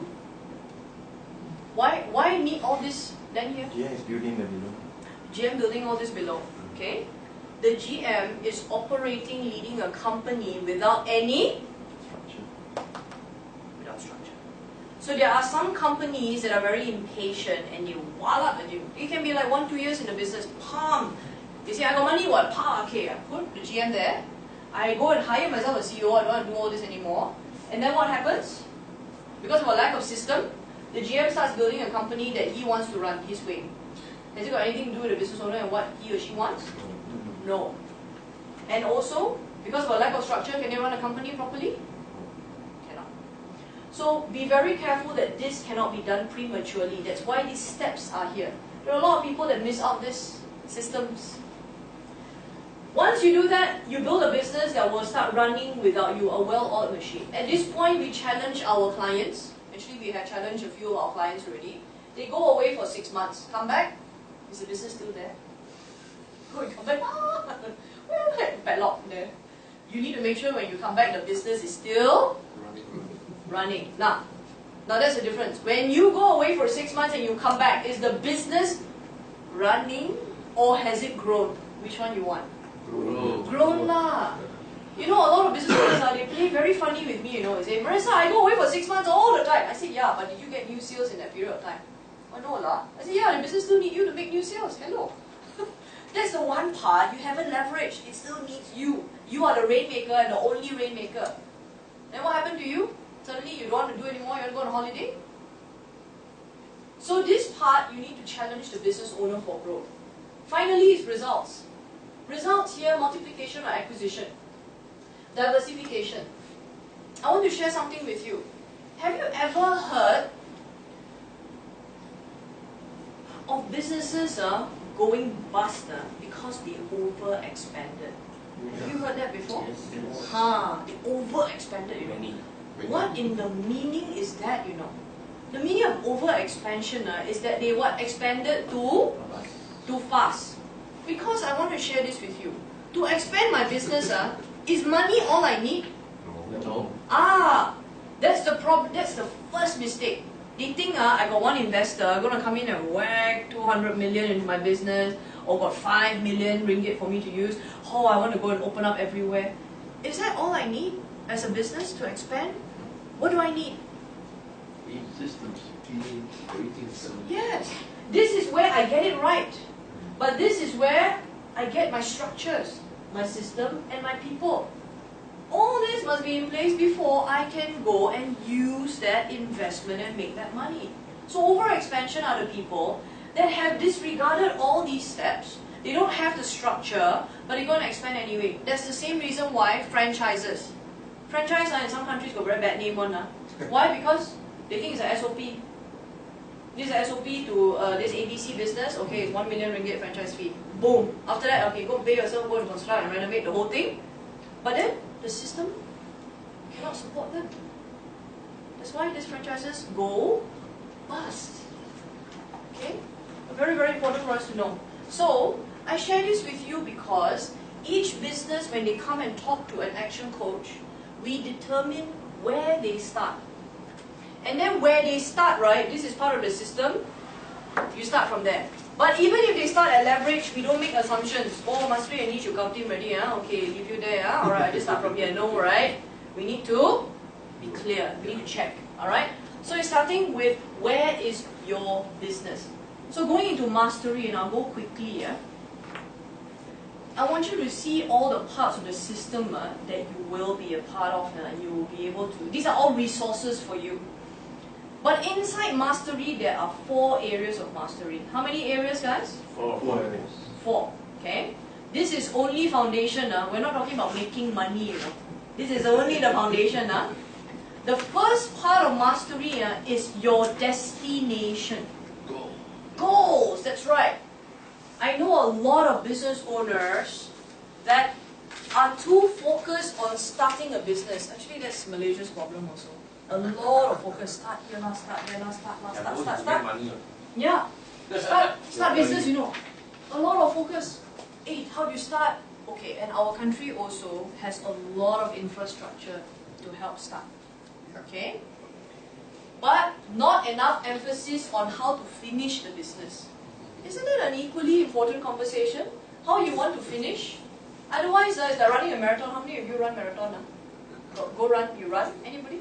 Run before. Run before lah. You run a marathon before. Can you imagine if the marathon never ends? You keep running and running and running and running. You see the finishing line, you're like, oh my gosh, is that a finishing line or is that a mirage? But a lot of people start a business by seeing how. They see how. That's Malaysian context. The next mastery is money. Money mastery is the endurance and the life and the blood of any business.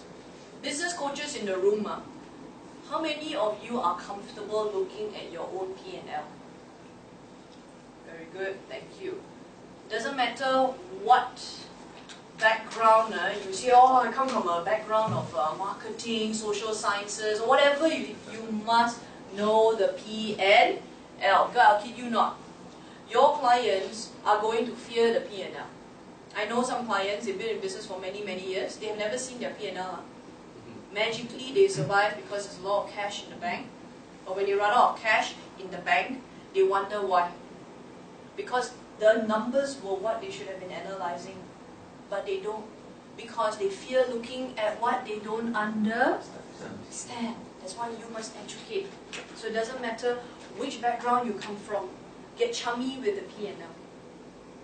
The next mastery is time. Time mastery means you manage yourself. Time mastery here means you must understand the difference between working in and working on the business. Of course, if you're at mastery level, your business is still small. Definitely, you will still have more time working in, yes, versus working on. But when you start to move your business and it starts to grow, you need to start having more work on the business. But this part here is about being conscious. Being what, guys? Conscious. You need to be aware how much time you are putting into where. The next one is delivery mastery. Delivery mastery means this. Inside mastery, it means that there must be a consistency in the services and the products and the programs that you offer. This part is a default, you know. I cannot go and do business with you. Hey, Sean, I want to order some flowers. And then the flowers come out all a bit repot, the petals all, and then the wrapper all a bit yellow already. I cannot expect that. In the very default foundation, you have to deliver good work. This is delivery mastery. You know how I test this? I ask businesses, I go into a business and I always ask this, do you get referrals? What is that? Oh, referrals are customers that are very happy with you and then they come back and they refer friends. Do you get referrals? Oh yes, I do. How many do you get? Oh, I get about 10 a month. Fantastic. Do you know if a business tell me they don't get referrals? What does it mean? Ask questions and when you get an answer, yes, very, very important. Huh? Okay, I'm going to skip this video and I'm going to go to niche, yeah guys? Now inside niche, what is this about, guys? It's about building what? Do you remember? Building the ultimate cash flow. It's about building the ultimate sales engine. Yes. You see, this part here in niche is very important because this is where you give your business owner dials, you know. They want to dial up. If I want to grow my business, I need more leads, I need more sales, I need more profit, right? So inside niche is all about giving them all the levers to push.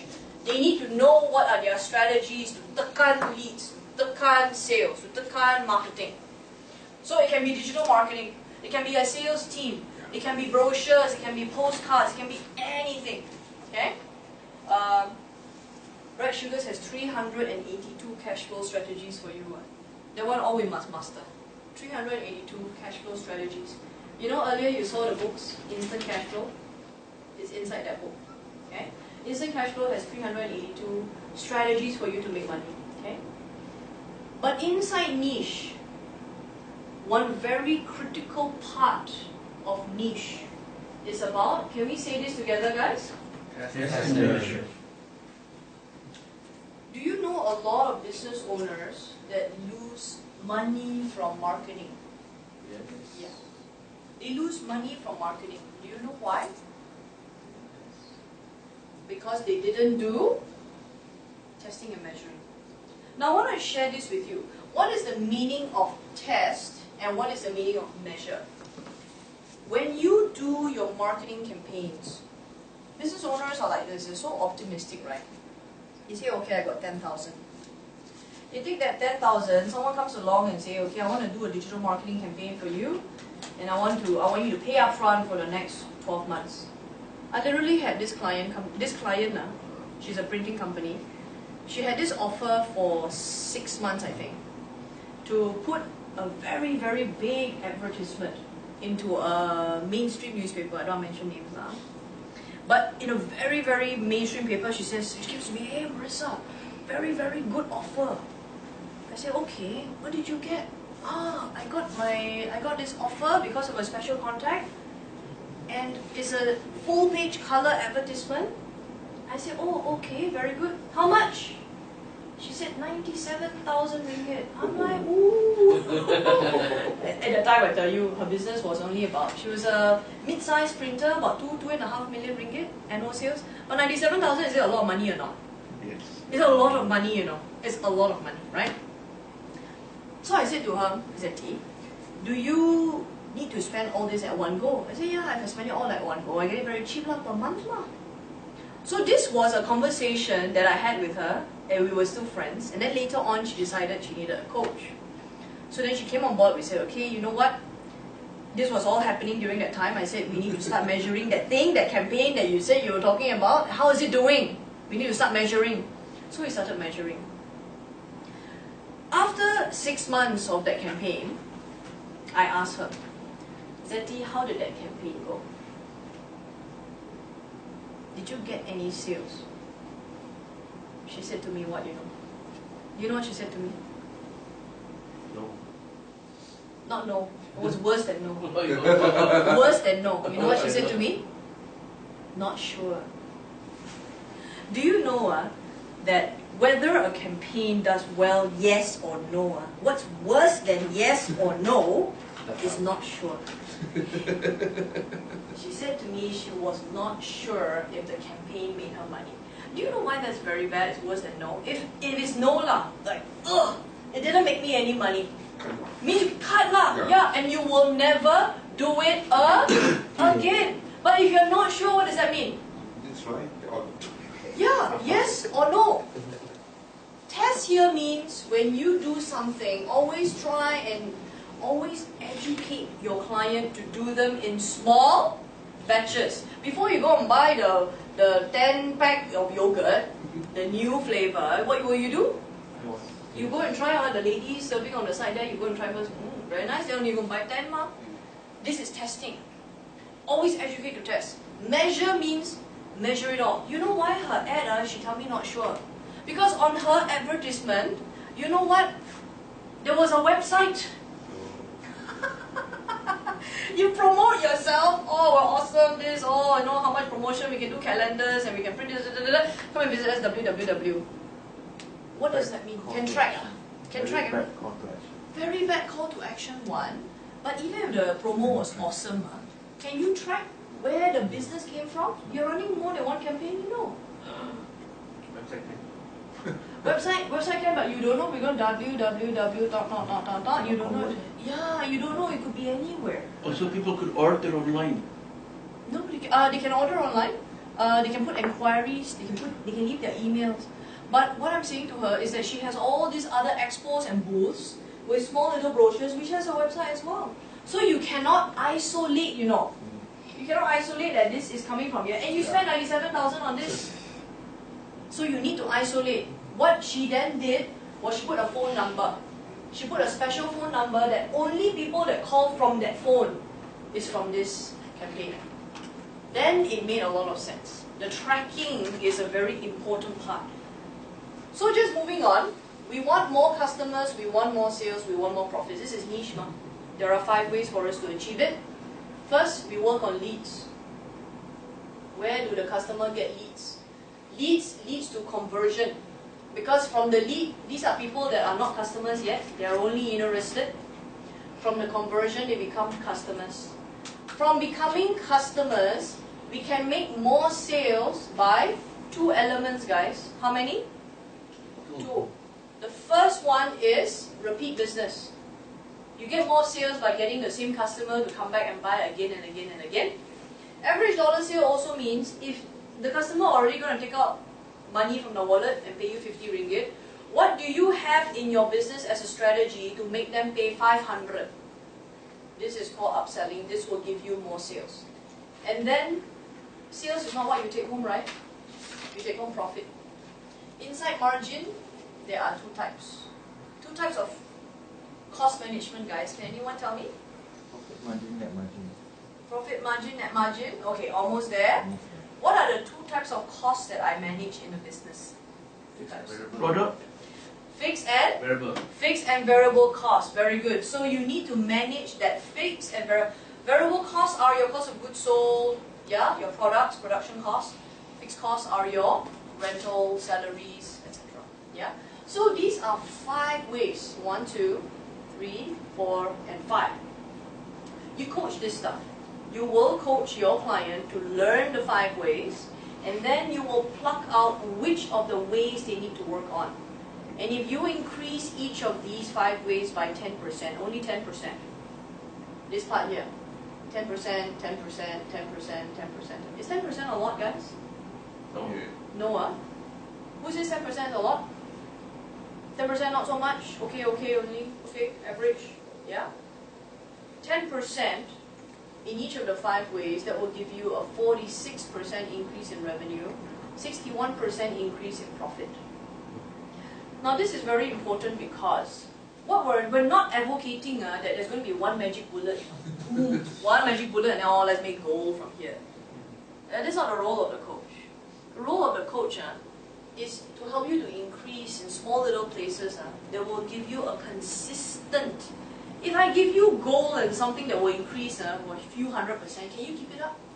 You may or may not keep up that increase. But with 10%, small little increases everywhere, you get a lot more money. Okay? You get big, massive changes from small changes. This is one very awesome. This one also husband and wife. This one they're down in Johor, Pharmacy Sihat. They're in JB for one. They're in Batu Pahat. Yeah, you can go and look for Fauzan. Fauzan is the husband. Azlaini. These 2 are pharmacists. When they started with us, they had 3 outlets. They had a bit of funding lah. They had this PUNB funding. PUNB, yeah.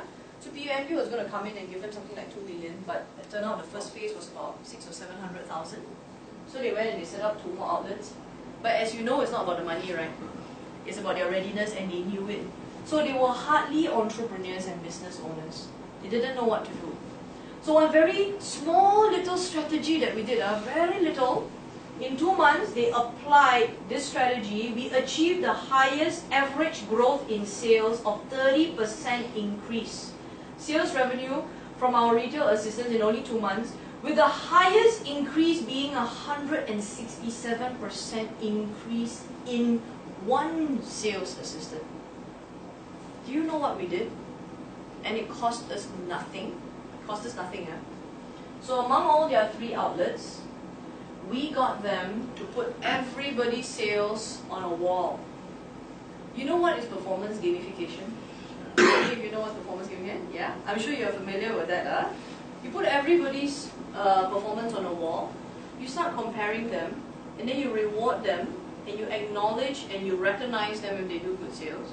And so what happened? All of his 10 to 12 assistants were on a wall and started competing with each other. Guess what happened? We do a lot of that, right? Yeah? MLM, insurance, property companies do a lot of this very, very well. Why not a pharmacy? So this is one of the things we do. It's a very, very small thing. It's not rocket science. And now, guys, we are here at leverage. Leverage is actually systematizing. Now you know what works. You see, after they knew what worked, they're doing it for all their outlets. They've gone to 5 outlets in the 18 months that we were together. But I think now they've gone on to build a few more outlets, and they're also in other parts of JB. They're other parts of, they're outside of Johor as well. Oh. Yeah, very, very good, very great guys. Yeah.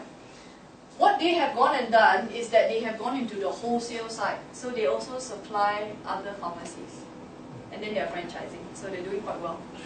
So now we build the systems. Once you build the systems, you go into leveraging the business owner. When you leverage the business owner, let me ask you this. Ever more with ever less.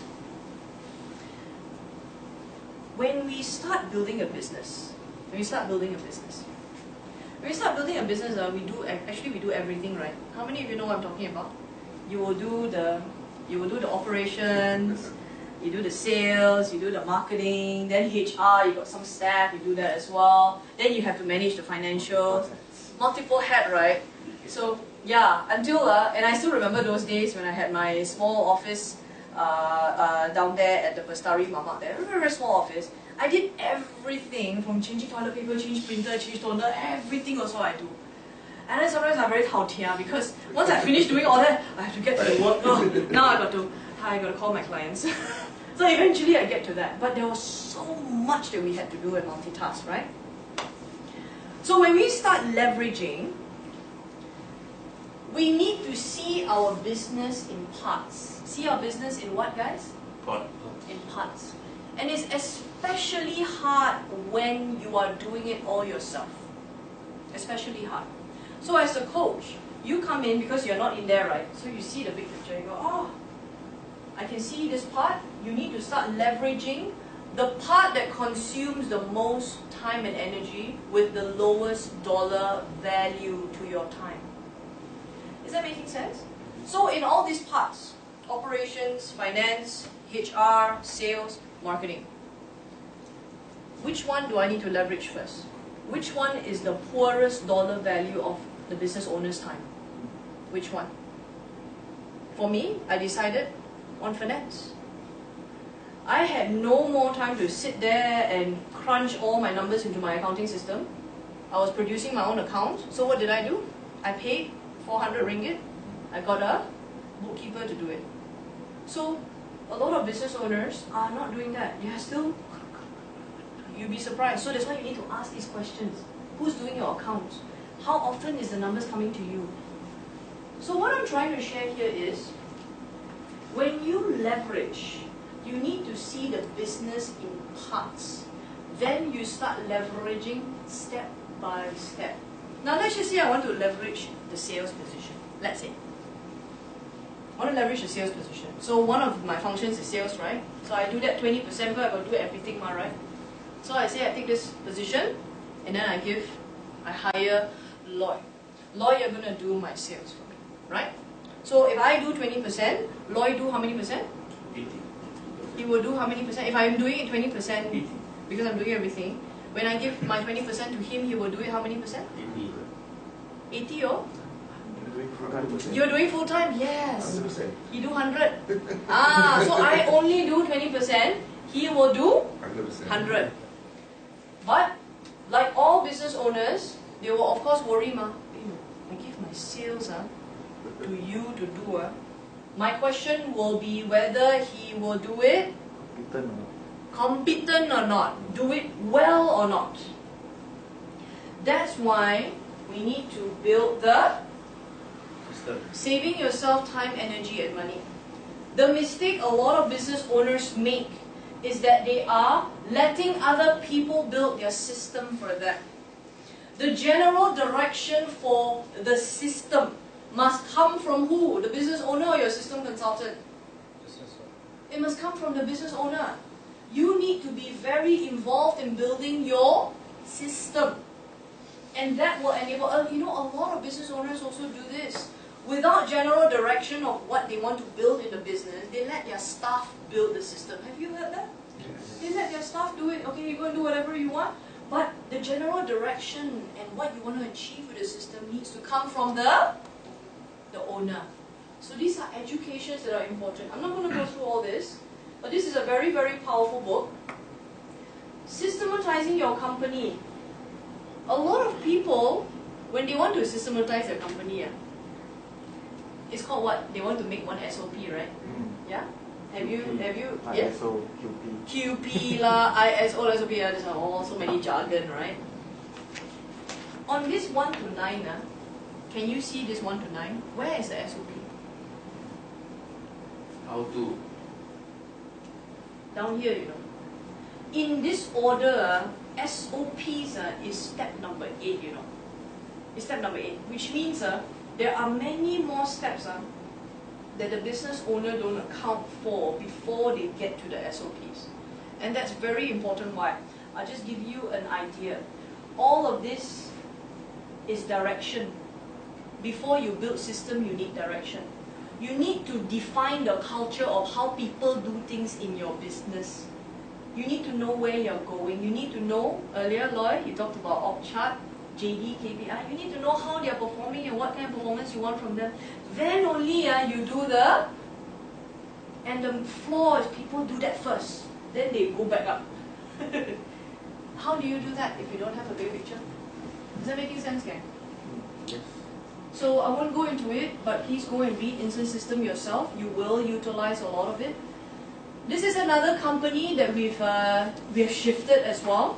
Mark and Marilyn, how many of you have heard of Super Sharks? Super Sharks is the leading swimming school in Malaysia. Have you heard of Sukma? Sukma? Okay.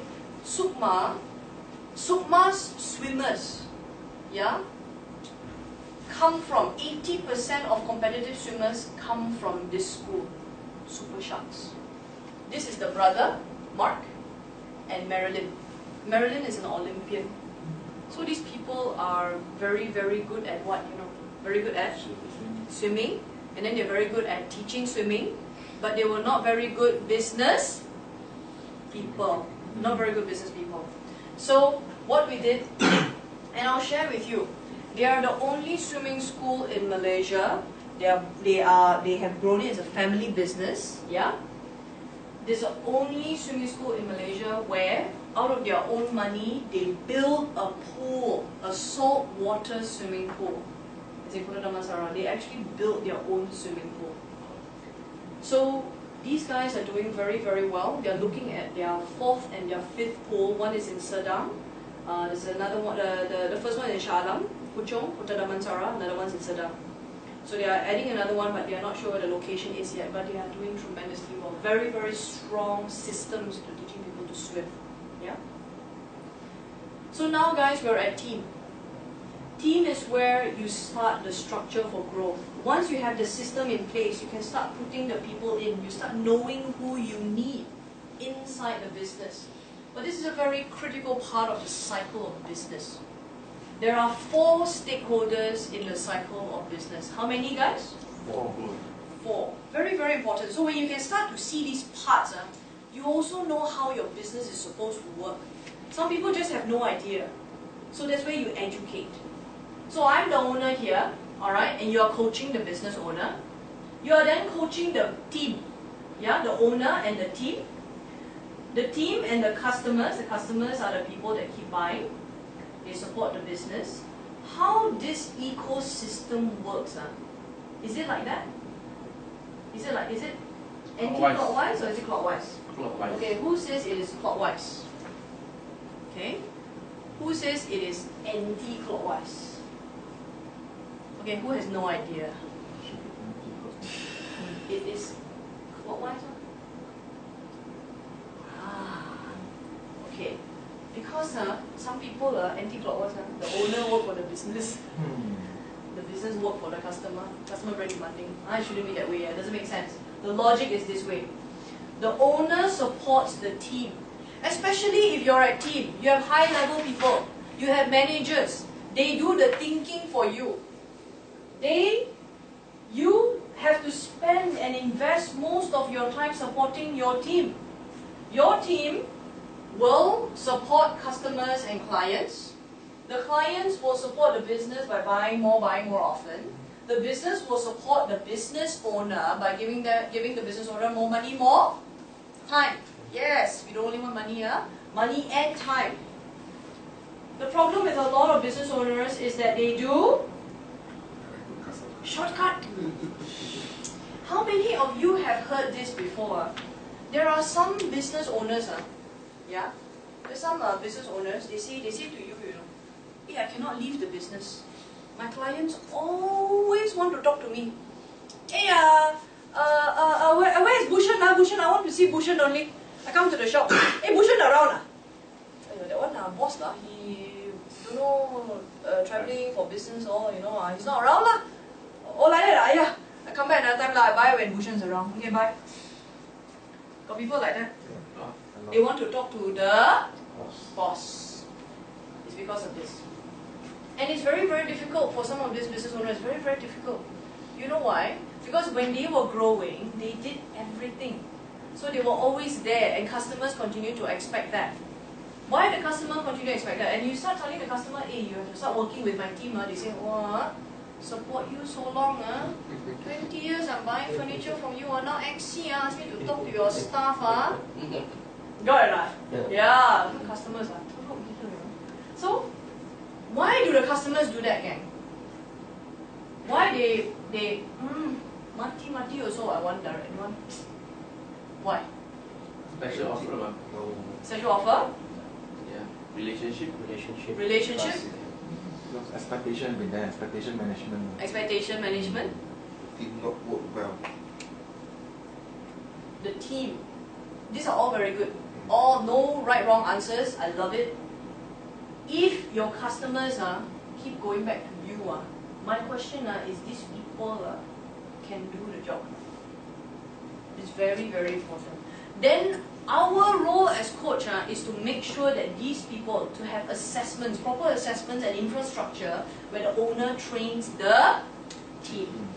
More often than not, a lot of owners are not doing enough of that.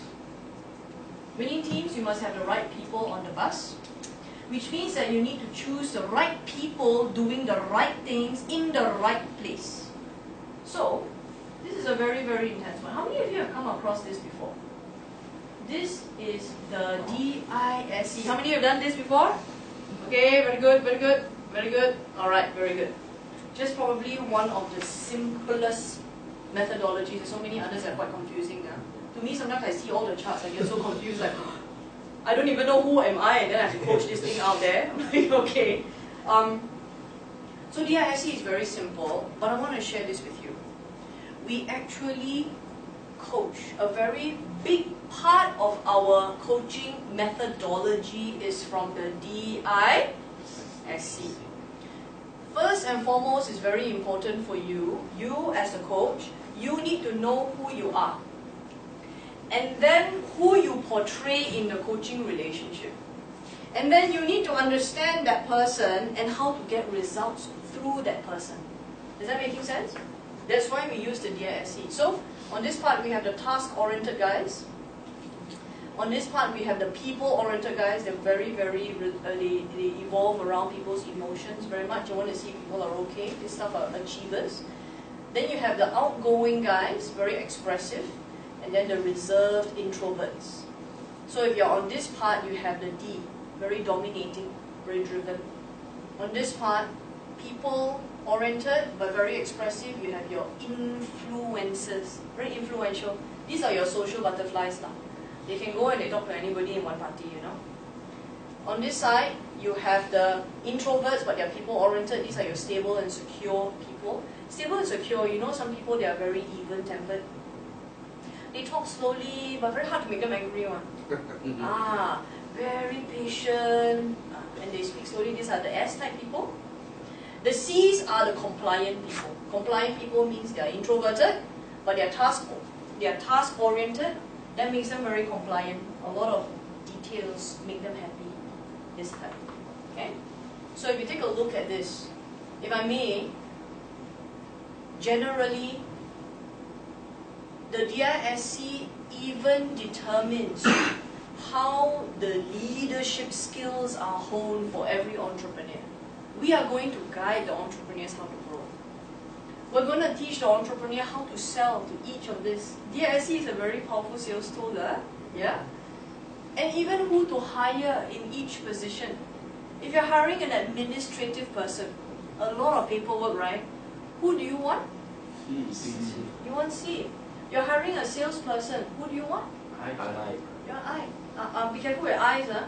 They have so much fun with the customer, they forget to bring back the check. Hey, party, right? Yeah, hey, very nice to see you. Hey, and then say, the boss come back, hey, do you collect from the client? Hey, I forgot. You have too much fun already. Go back. These are your eyes, huh? So you have a bit of D as well, okay? Alright? So, gentlemen, I bring you to the final steps of the 6 steps. Do you understand these steps now? Of course, I had to whiz through it. There's a lot that I want to share because it's actually very deep. But I try my best to share as much as I can. But when you get to this point, you are challenging your business owner, your client, to say, hey, take 6 months off, take 2 weeks off, give it a shot, shut off your phone. Don't talk. Your team can handle it. Don't talk to them. Don't keep buzzing. Don't get in the way. Move out. But quoting the late Jim Rohn, never wish your life were easier, wish that you were better. When you get to that point, keep wanting Kaizen. You want to keep getting better. Work harder on yourself than you do on your job. But essentially, when you get to that essence, synergy and results, these last 2 steps, it's all about what, guys? Freedom. It's all about what? Freedom. Freedom for who? Myself. As the? Business owner. As the business owner. Yes, as the business owner, you are generating a whole load of freedom because finally you have this. Can we say this together? Choice. You can choose whether you want to be in the business or not. The problem with a lot of business owners, you see, they started off being so passionate about what they do. So passionate, you know. Do you know that they started off so passionate, after 20 years, they lost that passion? Do you know why? It's because actually, they have no choice. That's why they lose the passion. But the minute you have a choice, you can come to work when you want, and you can not come to work when you don't want either. Is that making sense? That freedom is very empowering. This is a fantastic lady. I mean, we have done a lot of work in the past, guys. These are all, and I'm just sharing with you the tip of the iceberg of the results that we've created.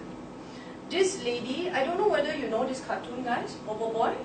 Like Upin and Ipin. Upin and Ipin is huge in Indonesia, and Sharina Shaha is now building in Indonesia as well. This lady had a really challenging time because she was in this industry. How many of you know how challenging this industry is? Yes. Yeah? Plastic is no joke. You know what she makes? She makes those little bottles and you put medicine inside, hospital bottles. And she makes those lubricant, the one you put lubricant oil in. She makes those. And it got so competitive to a point, she was losing so much money because she's invested millions in her machineries. And then she came to me, and this to me was a BFO. She said what to me, you know? She said, Coach Marissa, I'm getting so many deals. I'm getting projects. Get lah, she can get the deals. But when she do one, she will lose money. Might as well don't do. No profit one. I said, alamak. So it was dead end. But I want to share with you, there was something that changed for her. And from there, she grew into a very healthy revenue of 8 million. Now she's actually doing, this is only in KL, only in Malaysia, but now she's doing a lot more business in Indonesia. And she was the only Malaysian to receive a Singaporean award, you know. I was very proud of that. You know, in Singapore, right, they're very, very competitive, but she was actually selected to receive that award. I want to share this video with you, okay? So if you can hit the lights, please. Yeah? She has been through a lot, this lady.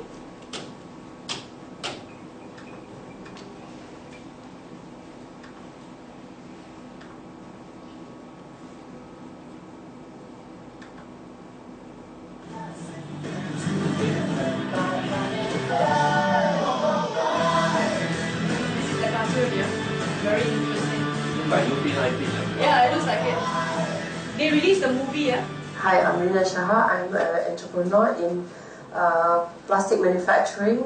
Gaia Plus actually started in 2006. We started small. Earlier was only injection. Then later on we expand to do a plastic bottle for hospital, which we invest in the blow mold machine. But the good time, that it doesn't come to us. We used to have 2 shifts, 14 workers, okay, running 24 hours.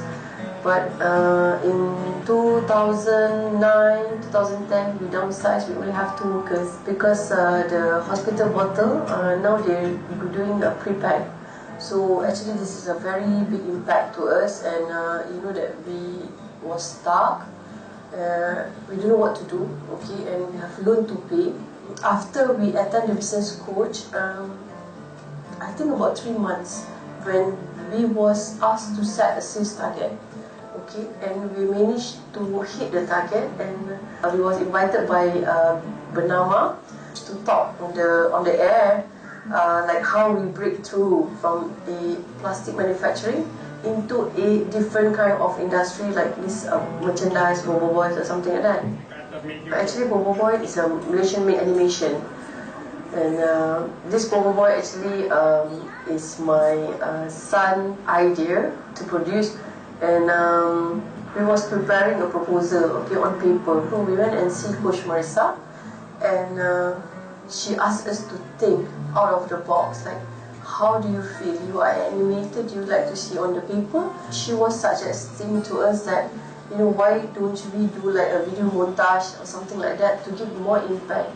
Then we hold the proposal, okay, we hired a video montage company to go and do for the shooting. And when we approached Animonster for the presentation, all the board of Animonster was so amazed. After the presentation, they just say that, when should we sign the contract?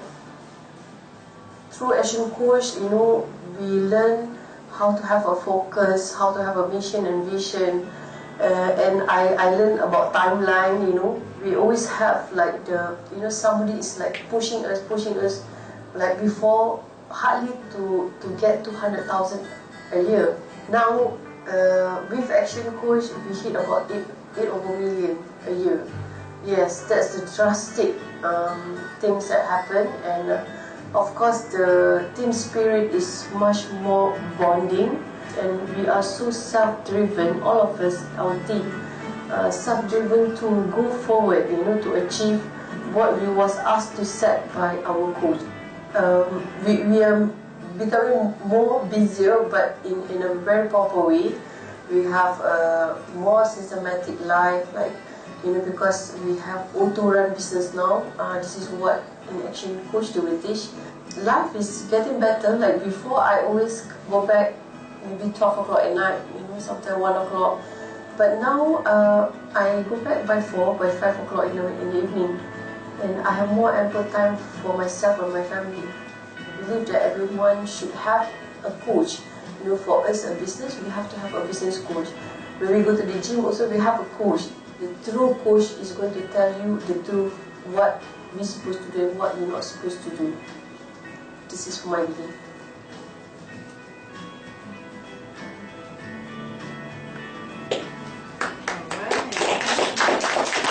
Alright.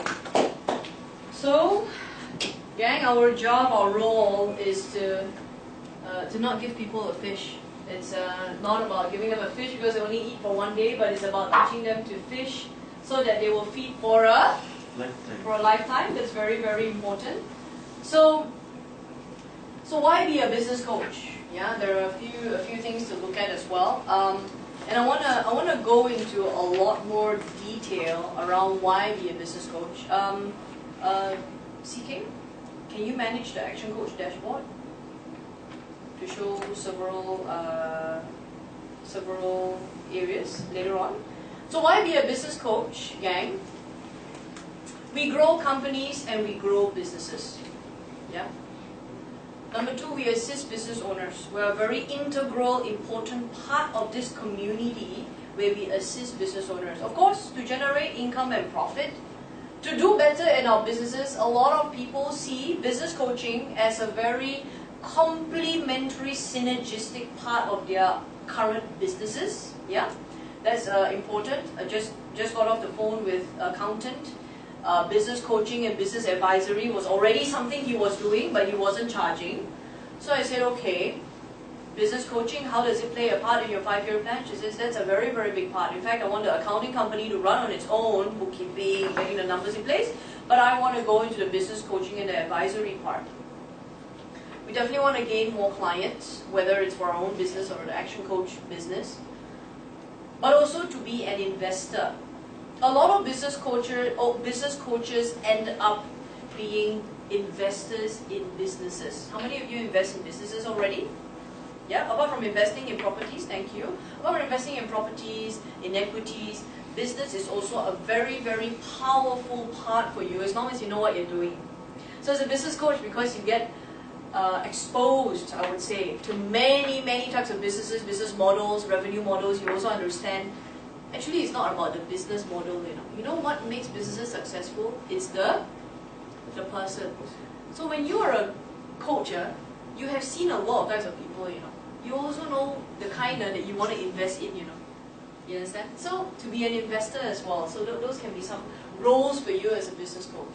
Criteria to be a coach. We have some initial criteria, but we've been known to make exceptions, of course. Yeah, you need to have 5 years of running a business. Yeah, above 30 years old. Why? Because we make an assumption that if you're above 30, you've been through enough challenges. Yeah, but sometimes not enough. I meet a lot of 50, 55-year-olds that haven't been through enough challenges that they don't know how to work with different types of people also. This actually is to get a rough gauge of where their EQ is, your emotional quotient. It's not about IQ. By default, we gotta be smart people, guys. We gotta be intelligent, yeah? But we have to have above average EQ. We have to have big dreams and a passion bigger than anyone else in helping other people. That's a very, very big part, yes? Loves working with people. Somebody asked me, this Action Coach, what type of business is it? We're not a business in coaching businesses. Actually, we're not. What kind of business are we? We're in the business of helping people. Thank you very much, Sean. Actually, we're in the business of people. Coaching is about working through the person. It's not about just getting the strategies right. It's about working through the person. It's about getting results through other people. That's why if you're an excellent manager, you would know how to coach. Yeah? So good or great coaches? How many of you want to be good coaches? How many of you want to be great coaches? Okay, that's right, because you didn't know the next question, right? So you just kept your hand up. Funny. So between good and great, I've been coaching coaches and I've seen many potentials. I've seen potentials, I've seen ones that fail as well. I'll be very honest with you. And what I want to share with you is what makes great coaches. Is that okay? I'm going to draw some of the criteria up for you.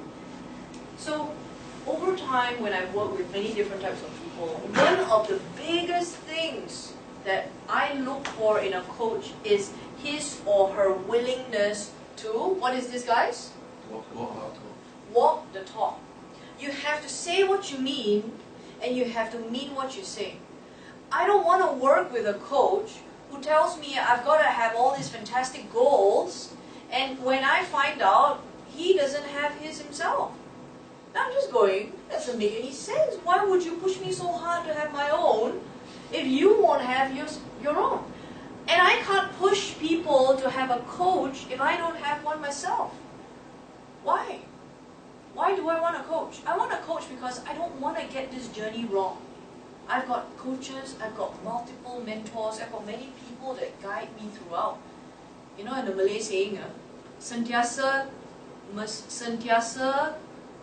kena what? Berguru. Sentiasa kena ada guru.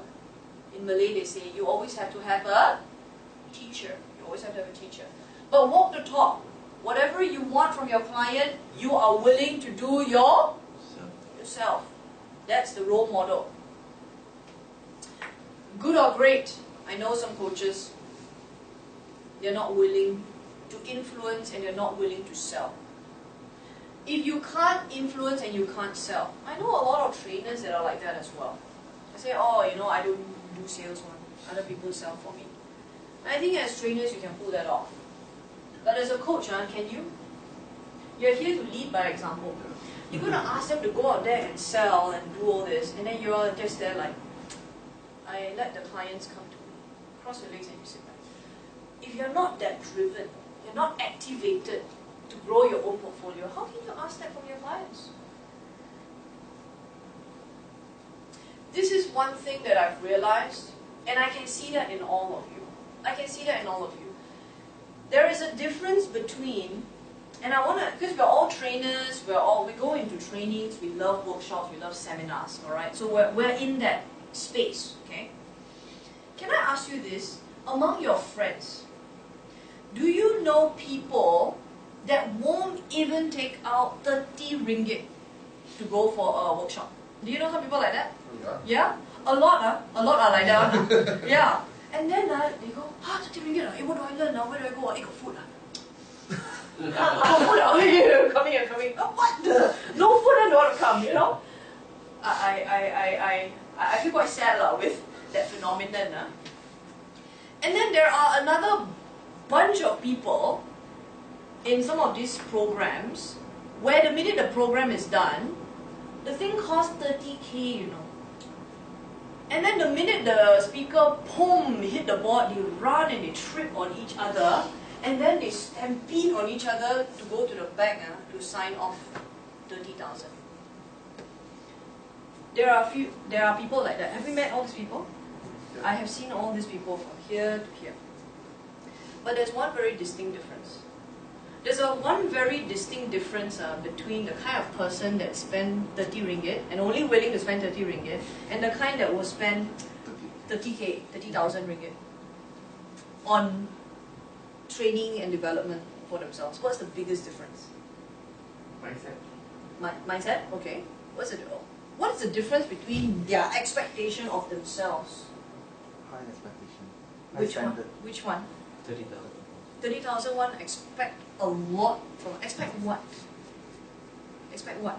Self-growth, self-growth, self-growth, self-development. That's right. There's a very high expectation in terms of the people here with how much money, how much growth they expect to give themselves.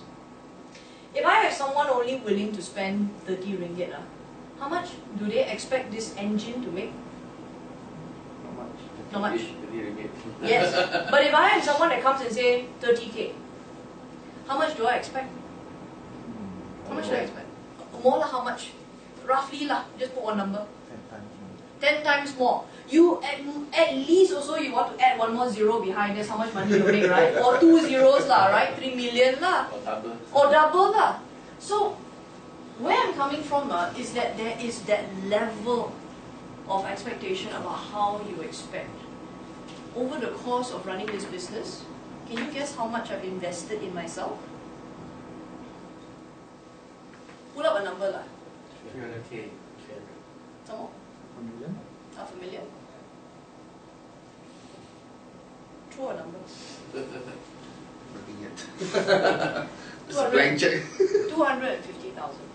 250,000, almost close, very good. 250,000 investing in myself. That's not including our fees and our licenses. Yeah.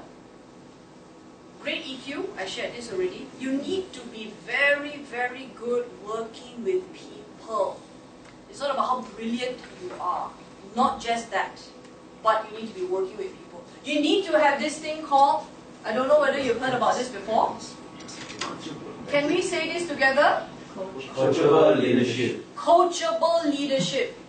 The best coaches everywhere in the world are very extremely coachable doesn't mean they're weak. Is coachable weak? No, coachable means what? Ability to learn.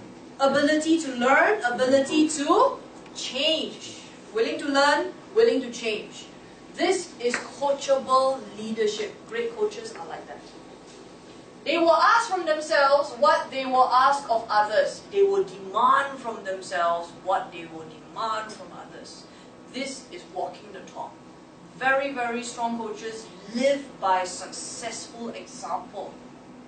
Last but not least, you must enjoy, you must bask in loving the transformation you create in businesses and people. All of the testimonials that you saw earlier, these are people that have joined us for years and years and years. We have some very, very new ones also. They are also getting tremendous amount of results. Because at the end of the day, that's what we do, right? We're here to bring results, we're not here to make our client happy, you know. Yeah? So, good or great, guys? Which one do you want? Great. Great. Alright? So I'm just going to briefly share the coaching community. Of course, the coaching and the community must come together. These are all our products. You will be getting to know all these products when you go for your training. Your firms will have all of these different programs and products as well. Some of you that are going to be in Penang, some of you that are going to be in Johor, some of you are going to be in KL, different districts, you will run all these different products. Yeah. But essentially, in the coaching business, there are two parts. The actual coaching and the, can we say this together? Community. Community. A very, very important part of that community is actually BNI. Business Network International is a very strong community and is very, very synergistic with the work that we do in ActionCOACH. They are also very, very supportive of the work that we do. Now, in this community, there's business networking, there's a lot of influence, there's a lot of leadership. All coaches are represented at BNI. Some of our coaches take it a step further. They even set up their own chapters. Yeah? One of the very, very powerful places that you can see this synergy is in Vietnam. Vietnam has a very, very strong synergy between this business network where business owners pass business to each other, and ActionCOACH actually comes in to provide the educational platform. No point passing business to each other when you don't run a successful business. That referral will fall flat. So our job inside this network is to deliver that stability to the BNI members, and it works very, very well. Okay? So, if you take a look at this part, so many other areas: acquisition and sales, retention and long-term clients, education and mindset. ActionCOACH provides the evaluation and assessments. Where are you on the 6 steps? Group programs and leverage programs. These are all our programs. Later on, we'll cover it with you, but it will take a while. I won't go into it today. Okay? So if I may, over here, CK, you can log in. Or maybe what we'll do, you're not logged in, right? No. Okay. We'll show you after lunch. Can you just prepare? I'll just go through this with you. These are only screenshots, guys. But I want to share with you, this is actually a resource portal for everything that you will get from ActionCOACH. Yeah? So a lot of new coaches, trainers, consultants, and they say, oh, you know, I see that ActionCOACH can help me to move my business forward. I mean, that's the point of having a license, is because all these templates, these resources, help you to run on the get-go. So the minute you start your business, you don't just get a box of business cards. You need to start running. The training and all the provision of these resources will help you to run. Every single PowerPoint, all these PowerPoints, they're all in there. You don't have to recreate any modules. Boom, you just have to study the stuff and deliver. Coaching systems, you see these are forums. Yeah, later on I'll show you the live one later. The forums, this is where we go into and talk to the 1,000+ coaches around the world. I don't ever get stuck with any problems that I can't fix. So I go inside there and then I ask people what to do. Yeah, that's the support that we get. We have all the videos, webinars that we can be a part of. This is all inside the ActionCOACH dashboard. The coaching systems, everything that you saw earlier from the 6 steps. Mastery, can you guys remember Mastery got how many? 4. Mastery got Four. Very good. Can you remember the four? Destination. Destination. Money. Money. Time. Delivery. Delivery. Very, very good. All that is all broken down into systems for you, so you will know exactly how to coach all these areas. Can you remember the 5 ways in making profit? Yes. First way? Leads. Leads, very good. Number 2? Commission. Conversion, very good. Amount of sales. Transaction. Number of transactions, repeat business. Average amount of sale, average order sale. Margin, very good, fantastic. Wow, you guys are awesome. Give a round of applause. Woo-hoo! I'm very, very happy that you guys can remember, it's very scary. Sometimes I run these trainings and after I don't remember what you learned. In the morning, it was just like a few hours ago. Alright? More important is that you will also learn how to maintain the Action Coach guarantee. Did you know that Action Coach is the only business coaching company that gives a guarantee to their clients? How many of you know that? Very good, thank you, thank you. How long is that guarantee for? 17 weeks. 17 weeks. We give ourselves 17 weeks to find the money in the business, or else we coach them for free. This is a very powerful promise, but we make it. This firm and all its coaches have not defaulted on that guarantee at all since day one. Alright? We don't intend to. Okay, so intend to tell you first. Alright, so that's very, very important because that's where we hold our quality. Yeah. Training material for coaches, webinars, videos. I don't have to go in, but later I will show you. Once you decide on moving forward, you will get a deck of this information as well. It will help you, yeah? The Business Excellence Forum, this is our community, this was run recently. Coaches need to be aware that we need to 2 times a year go and become the learner. We need to go and we go and study, we go and educate ourselves. So 2 times a year, regional conference for our region, Asia Pac, is held around February. Around Chinese New Year, around there. The other one, the global conference, where it is attended by global coaches everywhere. This is a regional one. The global conference is in August.